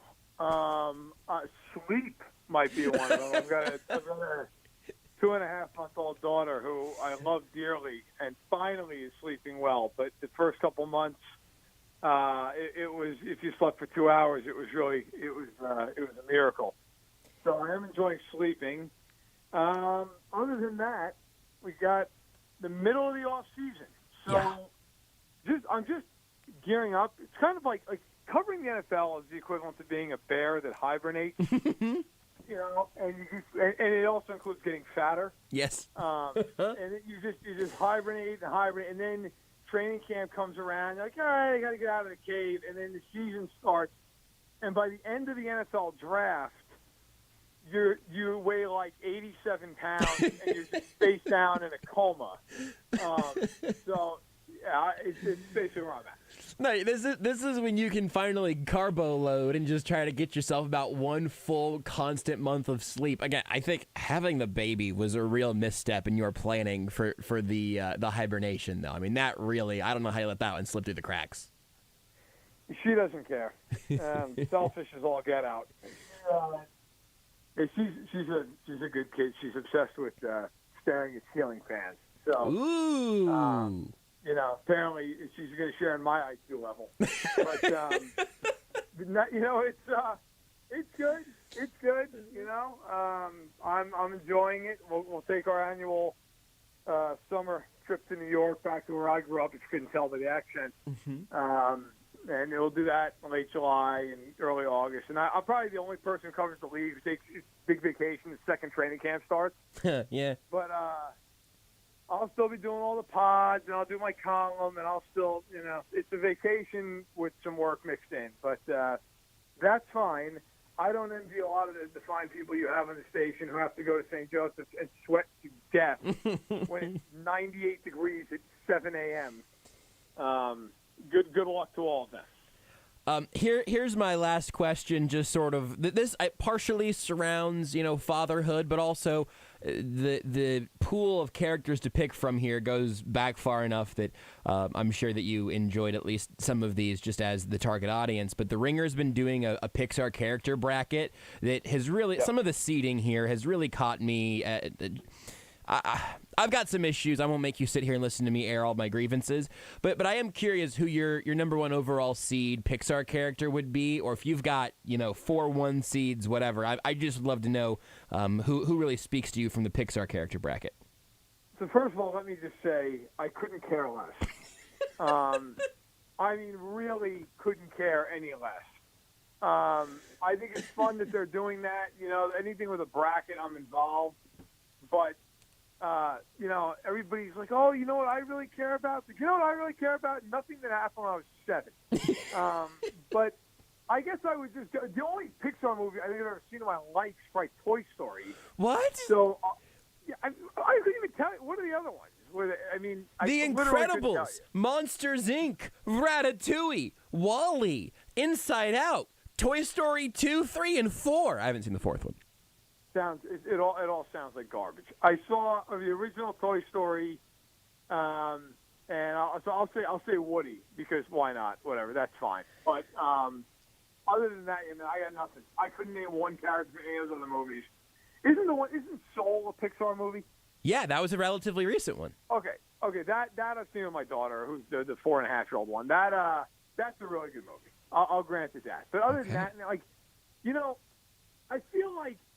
Everybody is either you're either like one of these buckets. I feel like you're either one of these people who watches everything Disney, like you're like my cousin who goes to Disney World every single year of your life. Yeah. And it's like, at what point are you just like, have you not seen Epcot enough?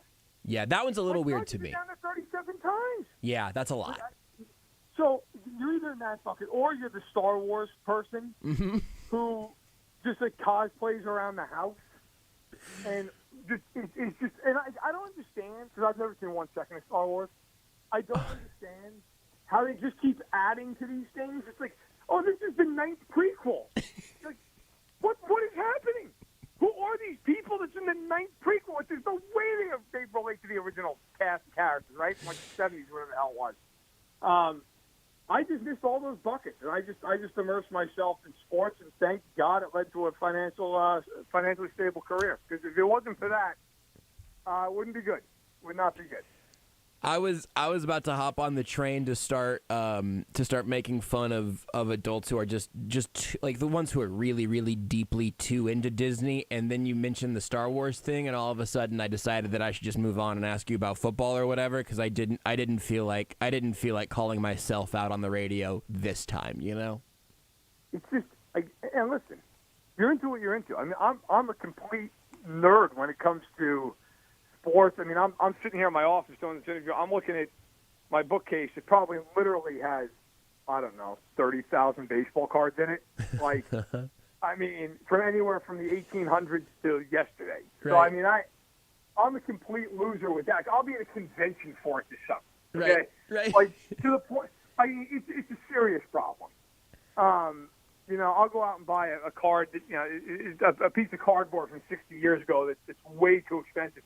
And I'll be really excited about it. And really, when you think about it, you're like, bro, you just bought a piece of cardboard from 1957.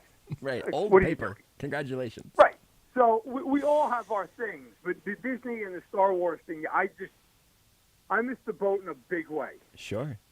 Okay, then let me ask you about your card collection then. What right now we're saying, like, hey, whatever, I don't want to create a fake catastrophe this time, because I did that in the liner for this segment, and also there are plenty of catastrophes happening around right now, so I'm not trying to be like, if your house is on fire, I'm not trying to put your house on fire. But you get to take one card. I got the insurance. Sorry. Well, that's good, I guess. You get to take one card with you. You're stuffing it into a jacket pocket and getting out for one reason or another. Your long undercover spy secret identity has finally been found out. You get to take one card with you. Which one is it? That'd be tough. Probably, I have a 1954 Jackie Robinson. Pretty good answer. Probably that. But there's a few that would be a tough choice. But I think 1954 Jackie Robinson probably it. Do you have another one off the top of your head, or one that you would say like maybe is the most valuable, or not, or most sentimental for some reason? Yeah, I mean, boy, I have the whole 1958 set. And I have the whole 1957 set except for Mickey Mantle, which I'm going to buy probably when I go to that convention for nerds in July. Probably like cards out of that set. I mean, the 57 set specifically. Like, by the way, everyone's turned off the radio. No, I disagree. I think you've done two things here that I think are great. One is that it is absolutely a good thing, I think, to equate like sci-fi nerds and sports nerds, or where everybody's nerdy about something. It's just different flavors. And also, you're talking to baseball card nerds right now. There are baseball card nerds listening, no question. Yeah. No, I mean, I last year's the first year I started putting together sets that had so many vintage baseball cards. Well, I only have one. No, I have two vintage football sets, the 69s, the 54s. But I just started putting them together. I got the 65 baseball, 69. So that. There's a whole bunch. Probably the 54 Jackie Robinson, the only Jackie Robinson I have. That would probably be the card that I'd be like, yeah, if I had to save one of them, that'd probably be the card that I have to be the hardest one to get again.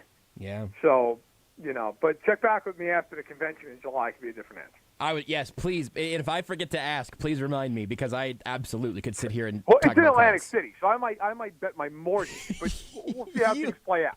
You might have to do that interview from a payphone. That segment might just be from a jail cell, hiding from my wife.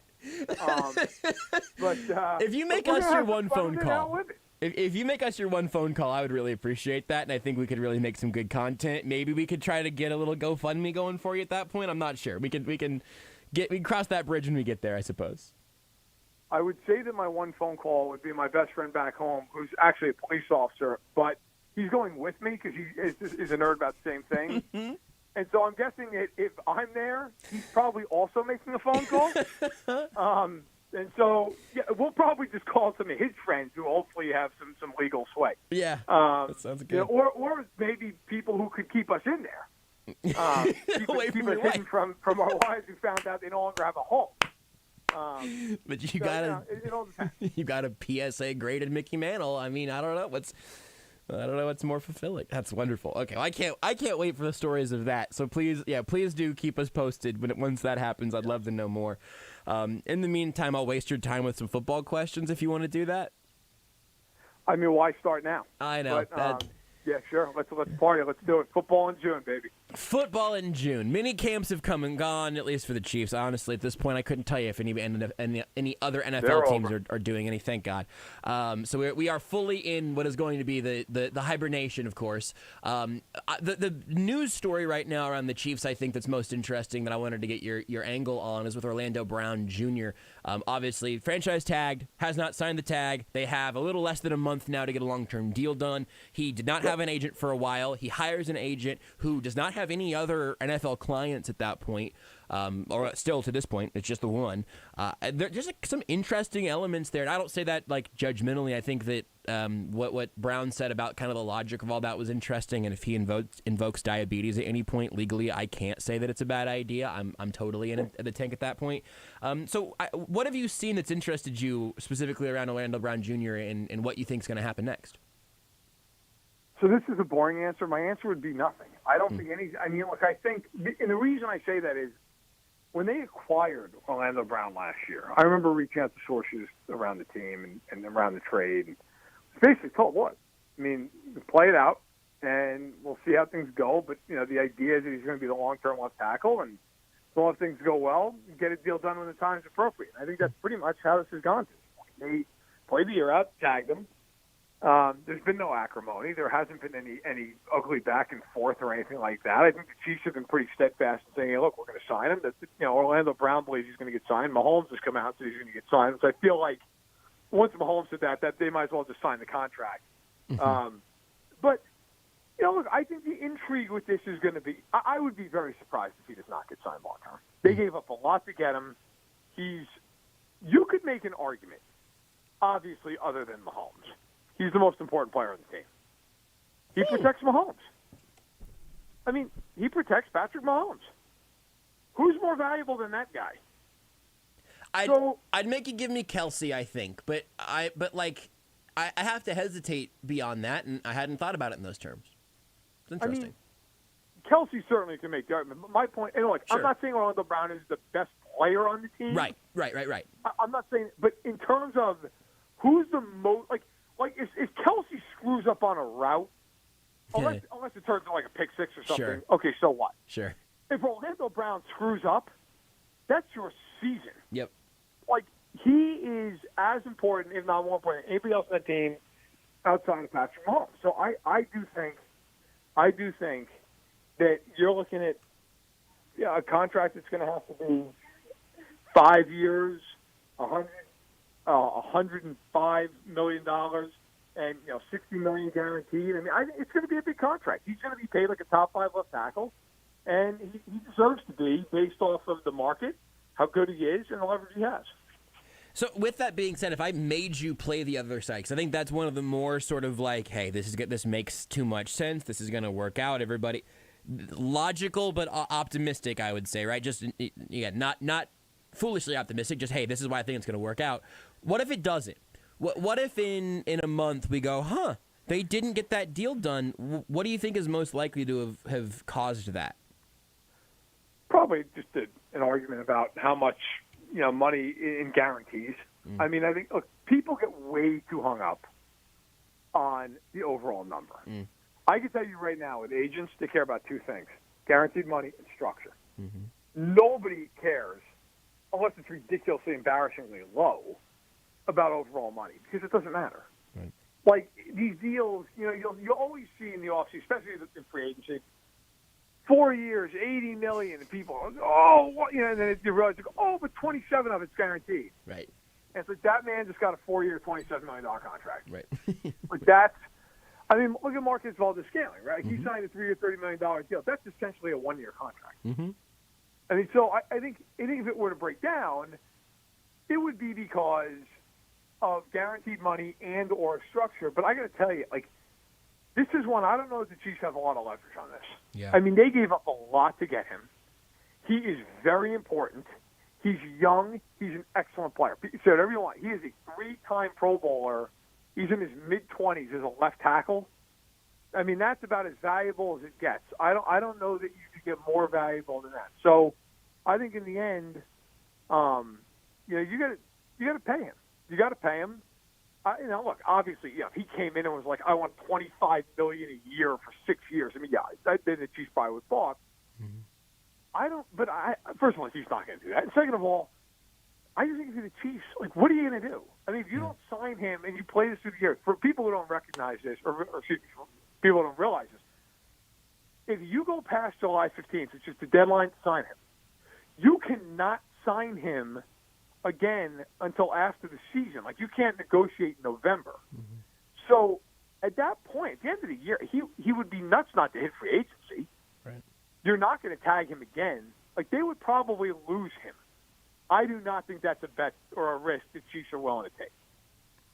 I agree with all of that. And here's my only other hang-up, is I feel like, with all of that being said, I feel like maybe this is a fan thing, but it feels like there is a hesitance, at least among Chiefs fans, which is even the strangest part of that to me. Is, as you said, he is young, he is very good, and still should have years of rising before even peaking.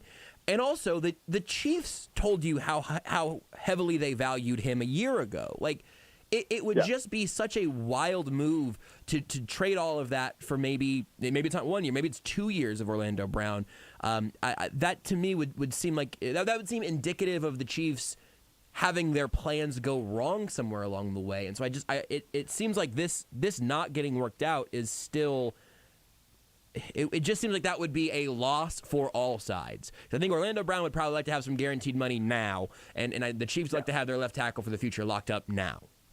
Well, and keep in mind, Brown is on his rookie deal. I mean, he's going to make a lot on the tag. I'm sure he'd be on the tag this year, but he was a mid-round pick. I mean, he is not somebody who's rolling in millions. Yep. Okay, that is not his situation. Not that he's destitute, but he is not a top 10 pick who had $25 million guaranteed to him out of the draft. Yeah. That's not his situation. He's going to want to get paid. I would also say this. Listen, let's be real. You traded away Tyreek Hill. Part of the reason that they traded away Tyreek Hill is, yes, the draft picks, but they also got $75 million in cap space because that was what it was going to cost to sign Tyreek Hill in guaranteed money. They got $75 million. If you're not using that to protect Patrick Mahomes, what are you doing?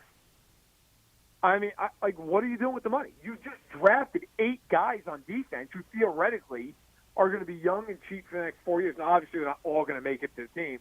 But even if McDuffie, Karlaftis, and one other defensive player works out, okay, maybe it's Cook, maybe it's Chenal, whoever it ends up being, Williams. The point is, you should be, if you drafted well this year, and Brett Veach has a very good track record of drafting, you should be young, cheap, and really good on defense for the next handful of years. So if that's the case, you should have cap space to spend to maintain the roster. And to me, when you look at them, Mahomes is signed for Kingdom Come. Kelsey's signed for years to come. You got Smith and Cooney and Humphrey on that line who are signed for years. Your right tackle, if it's Kennard, is there for 4 years. If it's not, maybe it's Niang. You still have years on him. Who are you spending massive money to keep that's currently on that roster that's going to need a new deal? I mean, maybe like Darius Sneed, okay, when his contract comes up, maybe at some point, Bolton and Gay are there for years on end. Maybe it's Chris Jones. I mean, Jones is probably the one other guy, depending on what they do, that maybe you're going to extend him and it's going to cost you. But they're in a really good spot financially, a really good spot, especially considering that they had Patrick Mahomes locked up for a decade. If you're not going to pay Orlando Brown, what are you doing? I mean, I just think at some point, look, you let Tyreek Hill walk so you could build up this team around Mahomes, basically taking the bet that Mahomes is going to elevate these receivers. I think it's a smart bet, even if it's a dangerous one. But if you don't have Orlando Brown, I always see these people like, well, they can trade him for picks. And okay, but what if they draft a guy who stinks? Then what? Then it doesn't look so damn good. It's like when the Browns traded when the Browns traded a pick to Atlanta, and Atlanta took Julio Jones a decade ago. And everybody was like, oh, Atlanta's idiots. The Browns got 5 picks. How's that going? The Browns got nothing out of it. Now, with Hill, it was different. The Chiefs are saving a fortune. I get it. With Brown, I think you just have to pay him.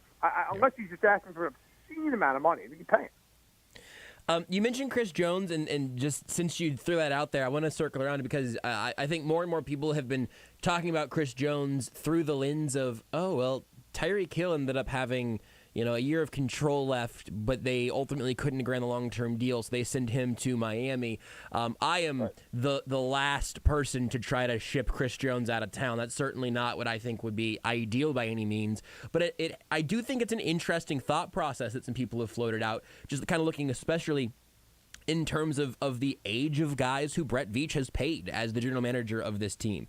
Chris Jones is going to be 28 at the start of next season, and just actually in a couple of weeks. Then he has this year and then beyond. But do you have a feel right now of what his future might look like? Because I think pretty clearly right now this team's best defender, I think by a pretty substantial margin, arguably their most important defender by a pretty substantial margin, but he is in that age range that I'm not sure I know what the Chiefs are going to want to do with him.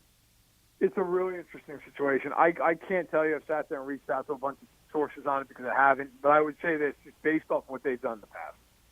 When you look at Brett Veach and the way they've operated, they have paid one guy into his 30s.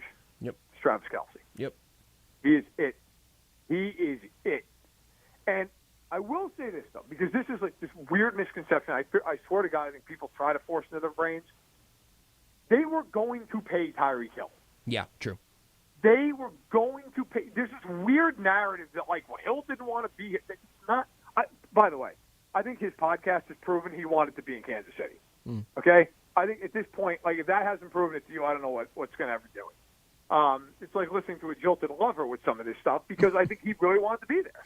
Yeah. And, he even talked about the fact he reached out to Mahomes and wanted to get a deal done. This is not a situation where the Chiefs didn't want to pay. Now, the one thing to note, though, is that contract broke down with the Devontae Adams signing the trade and then subsequent signing with the Raiders. Yeah. Why? Because it would have meant a third-year guaranteed for Hill. Well, Hill's third year, he'd be 31 years old. Mm-hmm. The Chiefs did not want to get that. My thought is with Jones, two things. If he has a really good year, then he's got 1 year left on his deal. At that point, if you're the Chiefs, I think you have to make a decision. You either trade him and get a fortune back for him, or you say, all right, we're going to extend him, and we're going to extend him for a couple more years. We're going to smooth out the cap hits, and you hope that he's really good till he's 31. Mm-hmm. I don't know if you're the Chiefs, who are obviously trying to win a Super Bowl every year right now in Mahomes. You're going to trade that guy out of town? Look, Hill's one thing.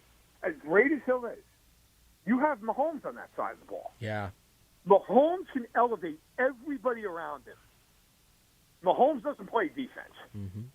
And if you don't have him, here's the other side of this. What if Jones plays well next year and Karlaftis is 10 sacks, which is lofty for a rookie. Mm-hmm. But let's say he does. You're going to trade Jones out of there and let Karlaftis get double teamed all game long? Look, to me, Jones is the Kelce of that defense. If you trade Chris Jones, everything up front falls apart. Everything. It's harder for Bolton. It's harder for Gay. It's harder for Karlaftis. I mean, when Jones is on the field, he's double teamed. And so I think as long as he's healthy and plays well, I think it would be smart to give him a 2-year extension, something like that, beyond next year. But we'll see. It is a weird situation because of his age and because of how much he can command. He's a phenomenal player. Yeah. It's going to be interesting, and I hope that it doesn't end up being a terribly difficult process because you're right. The defense as a whole right now is interesting, but it goes from being kind of interesting and a little spooky with Chris Jones to being a 5-alarm fire without him. This is something we were talking about a little bit earlier in the show. with Harold Kuntz he mentioned something that we've discussed once in a while with the youth on this defense now, with Karlaftis and McDuffie and Gay and Bolton to an extent, even obviously not rookies but still very young. Steve Spagnuolo doesn't really have his veteran safety nets or his comfort blanket or whatever, right? This defense is as young as it has been in a while in Kansas City, and I am really, really intrigued to see how Spags is going to try to navigate that with Dan Sorensen and Ben Neiman both going to the NFC and really just continuing to rise the level of that conference. By the way, we buried the lead.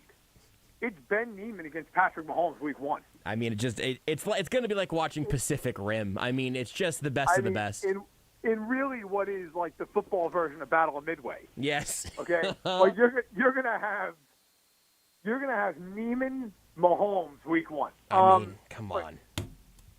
And I want to now to be serious. I want to preface this by saying this is not like an inside thing. It's just my opinion. Mm-hmm. The Chiefs. This part you can take to the bank. The Chiefs think the world of Steve Spagnuolo. They think he's done a very good job. But this part is my 2 cents.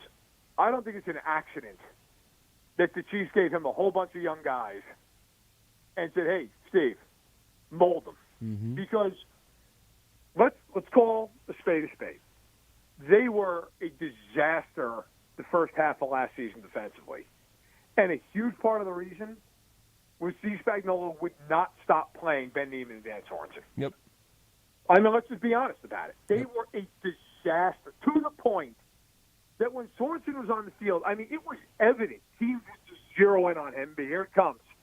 We are going to throw at him relentlessly all night. And it got to a juncture where, look, they finally had to play Thornhill. Reasons I'll never understand why Juan Thornhill didn't play at the beginning of last season. But even Neiman, Willie Gay would come on the field, make a great play, and then sit for 2 shares. What is happening? You always heard the same line, which is, well, we trust these guys, they're veterans. I don't think it was an accident that the Chiefs were like, here's a bunch of guys who, look, we're going to sink or swim with these kids. And I will say, I think early on in the year, if you're a Chiefs fan, you probably should buckle up, because unless they're just rare air kids, they are going to make mistakes early. There are going to be times you're like, what happened? Oh, they blew a cover. What happened here? Oh, well, Karlaftis is in the dirt because, whoever, some left tackle buried him. Mm-hmm. What happened here? Oh, well, Chanel thought he was blitzing and they blew a coverage and the tight end went for 30 yards. Their offense is going to have to score a bunch early in the year. But if they get better defensively, they could be really, really dangerous. And I think that's what the Chiefs are banking on at the end of the season. Yeah, and I'd rather live that way than the way that we were all talking about it last year, because it was still, what happened? Oh, they blew a coverage against the Eagles in the flat 14 times. And then maybe it wasn't even, some of those were communication issues, which is inexcusable.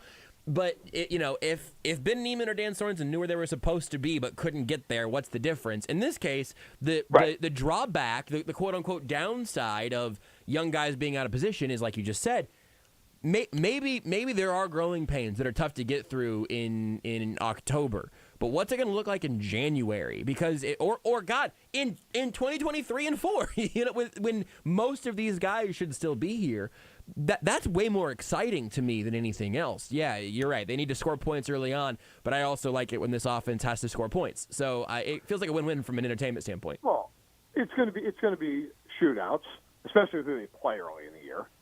And, look, I picked them to win the division. I still think they're the best team in the division, despite the fact the Chargers have blown up. I have never seen the Chargers win one game that ever matters.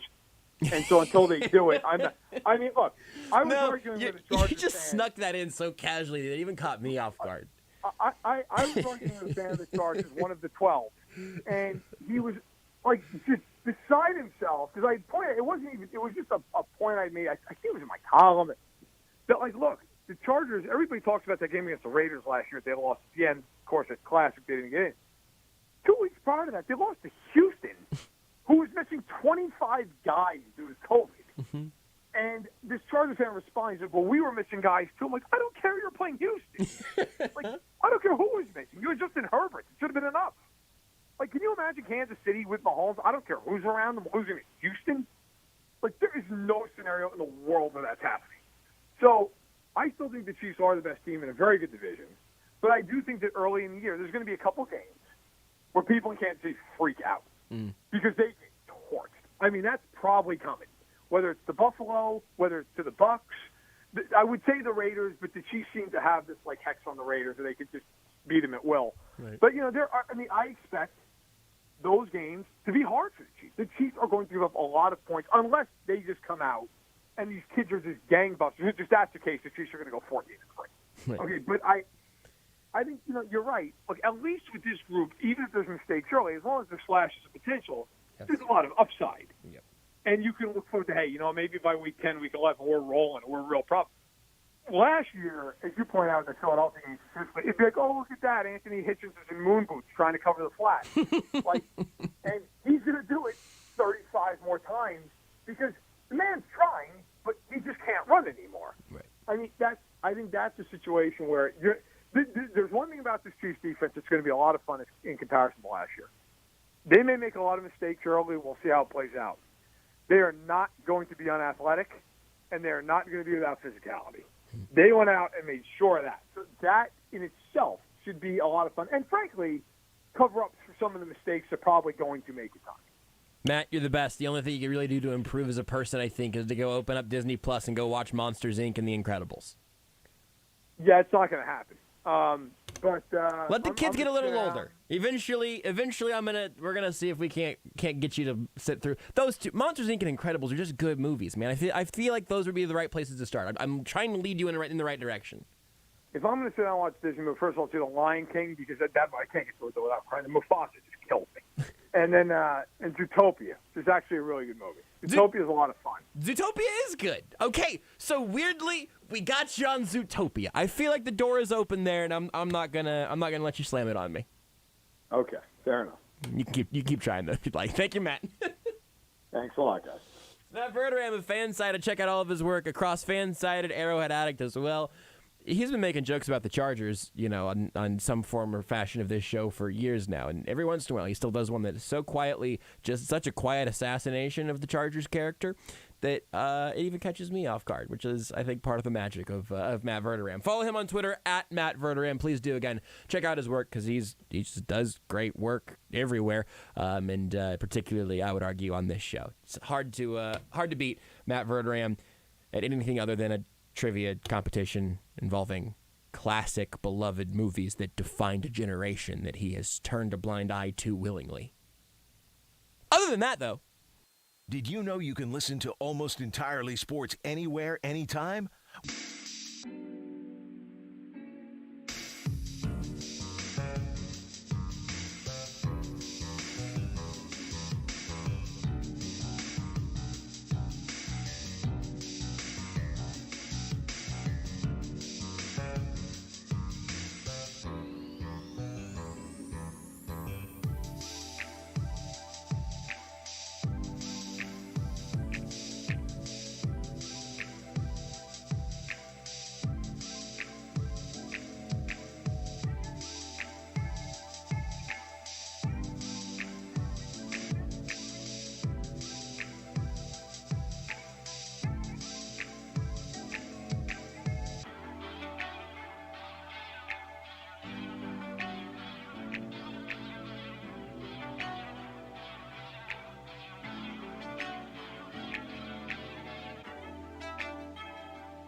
You're listening to Almost Entirely Sports. I'm really not trying to be defensive or rude to you, YouTube commenter. I'm sorry that I almost certainly sound defensive here. He's just a mean boy. I'm just a mean boy.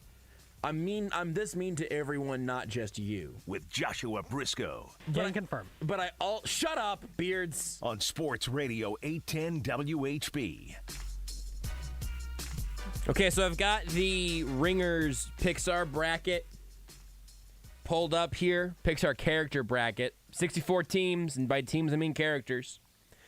The final may have been decided by now over the course of the show, but I just have it up to the final.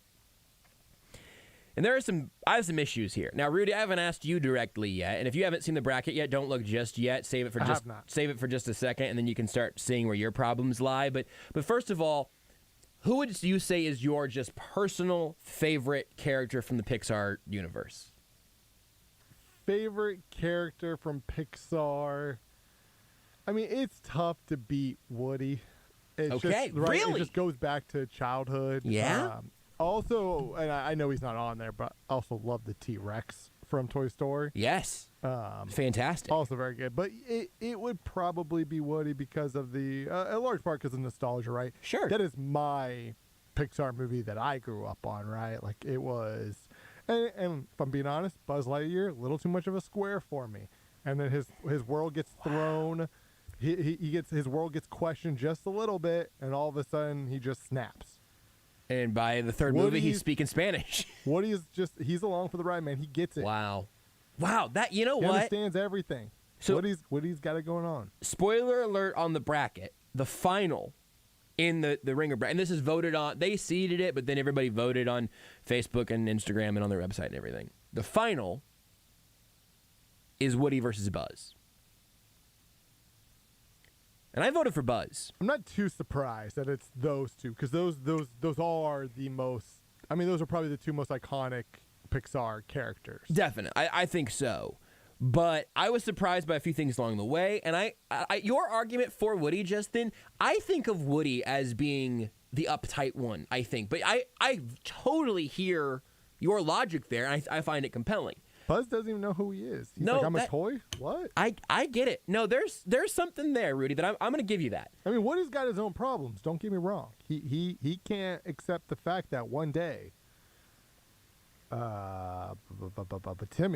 Jimmy, Andy is just not going to really want him around anymore. He believes he can prevent that, but sometimes you just got to face the harsh reality of life.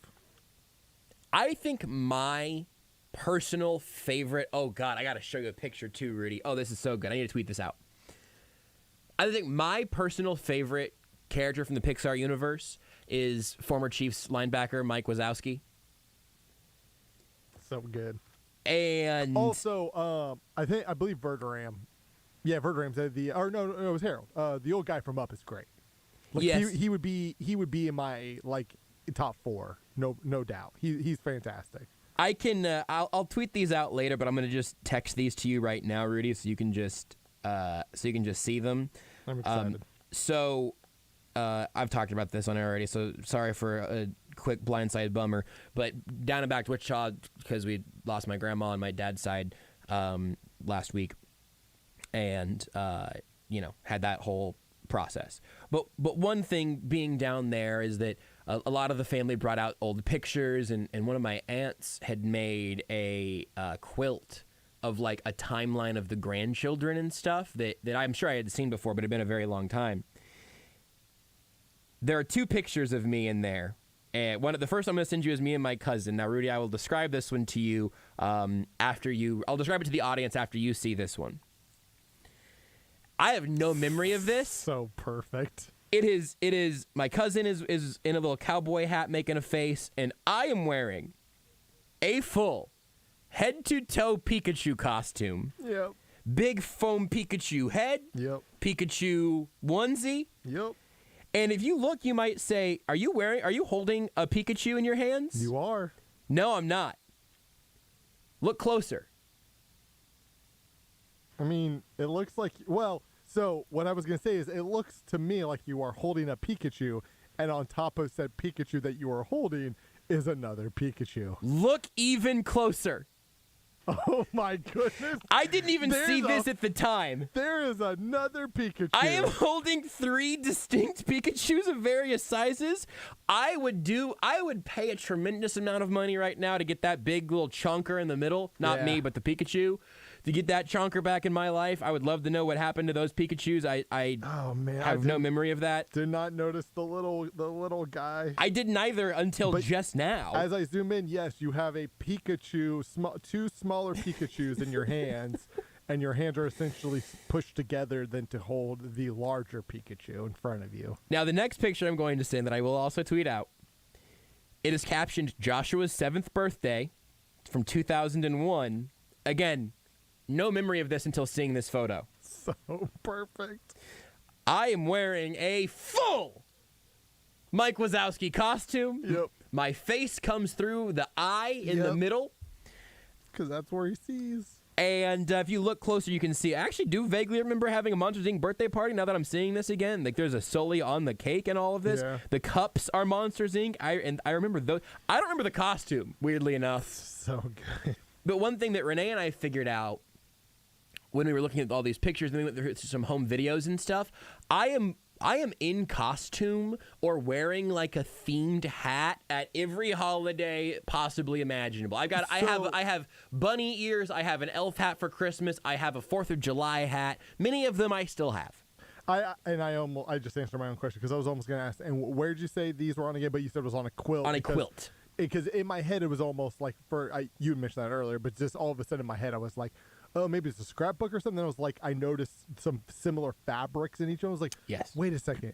Were they using the same fabrics but it's a quilt, they're next to each other, yada, yada. And it's actually chronological, which I didn't realize. It's very cool. Very, very cool. But in this particular instance, I wanted to make sure that I put this out here on the show because I was so excited to send you the Pikachu costume one. I wanted to wait because it just is the payoff of, like, I remember I would have been 4 or 5 years old in this picture. I remember having a real Pokemon phase, but it was very different than than what it is now. Might have probably. Well, yes, definitely. The costume doesn't fit anymore, which really pisses me off.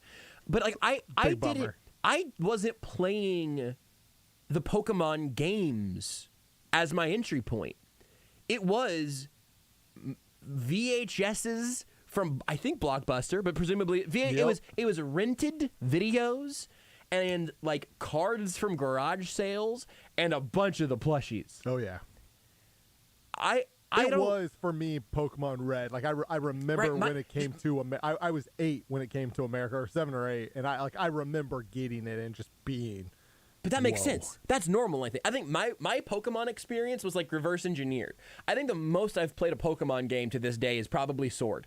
And then and Legends might be second. For sure. Before you start getting to ones I played when I was younger. It is a little different because even though we're not, drastically different age-wise, when Pokemon came to America, like, again, I was 8. That's right? true. That's true. In this picture, I'm 4 or 5. That's true. I was literally the demographic that they were going for, right? Like it was like 8 to 12 was like the rough demographic that they were. Like obviously it spanned and became much bigger than just that age group. But like that was the age group it was directed to when it first came over. You're right. And I was just like right in it, right? Same with like, and that was the same with Yu-Gi-Oh! And then those things where I really was like the target demographic for those things growing up. Like it was, what a time to be alive. What a time to be an 8-year-old, I remember being so bummed that I could not watch the Yu-Gi-Oh! Cartoon because we had some sort of kind of I say a dish satellite, not dish, but a satellite thing but it did not come with the local channels for whatever reason, and so like I could not watch the Yu-Gi-Oh! Cartoon was like every Saturday morning on one of the local channels, and then I remember the day we switched it all and we got that, and I was wow, I was so excited because I finally had the show that I wanted to watch. I had access to it. It was a good time in my life. Sounds like it. I just sent you the bracket link here also, Rudy, and we can maybe dip back into this farther whenever we come back. But here I want to just give you like the Elite 8 as it all got voted down to Woody versus Mike Wazowski, I would have voted for the upset. Dory versus Sully. Dory was the 1 seed of that region. Okay. I'm not sure Dory's the best character from Finding Nemo. How about that? Do you think Finding Nemo was great, though? Then Buzz Lightyear versus Carl Fredricksen. It's the old man from Up. And then Wall-E versus Mr. Incredible. Wall-E was a 1 seed, and I'm not. I understand the argument, but that did catch me a little bit by surprise. We should take a break, so we actually have time whenever we come back. So you can look over the bracket during the break, Rudy, and we can discuss that whenever we come back. Presumably, there's just some upsets, some seating choices. I just hope that this honestly doesn't totally ruin my whole weekend.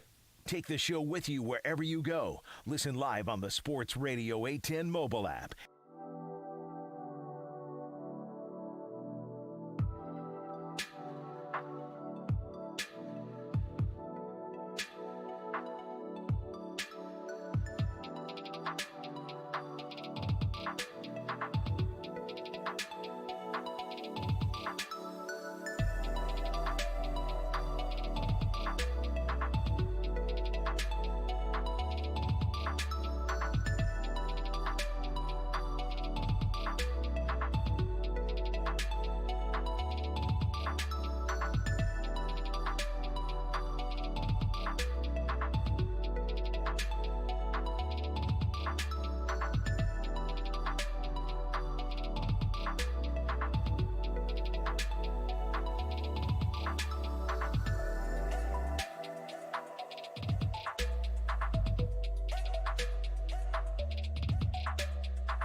You're listening to Almost Entirely Sports. Disney Channel's, pushing their nonsense that all you millennials love, this, nonsense. That's why you guys lost the election. With Joshua Brisco. I think that went well. On Sports Radio 810 WHB.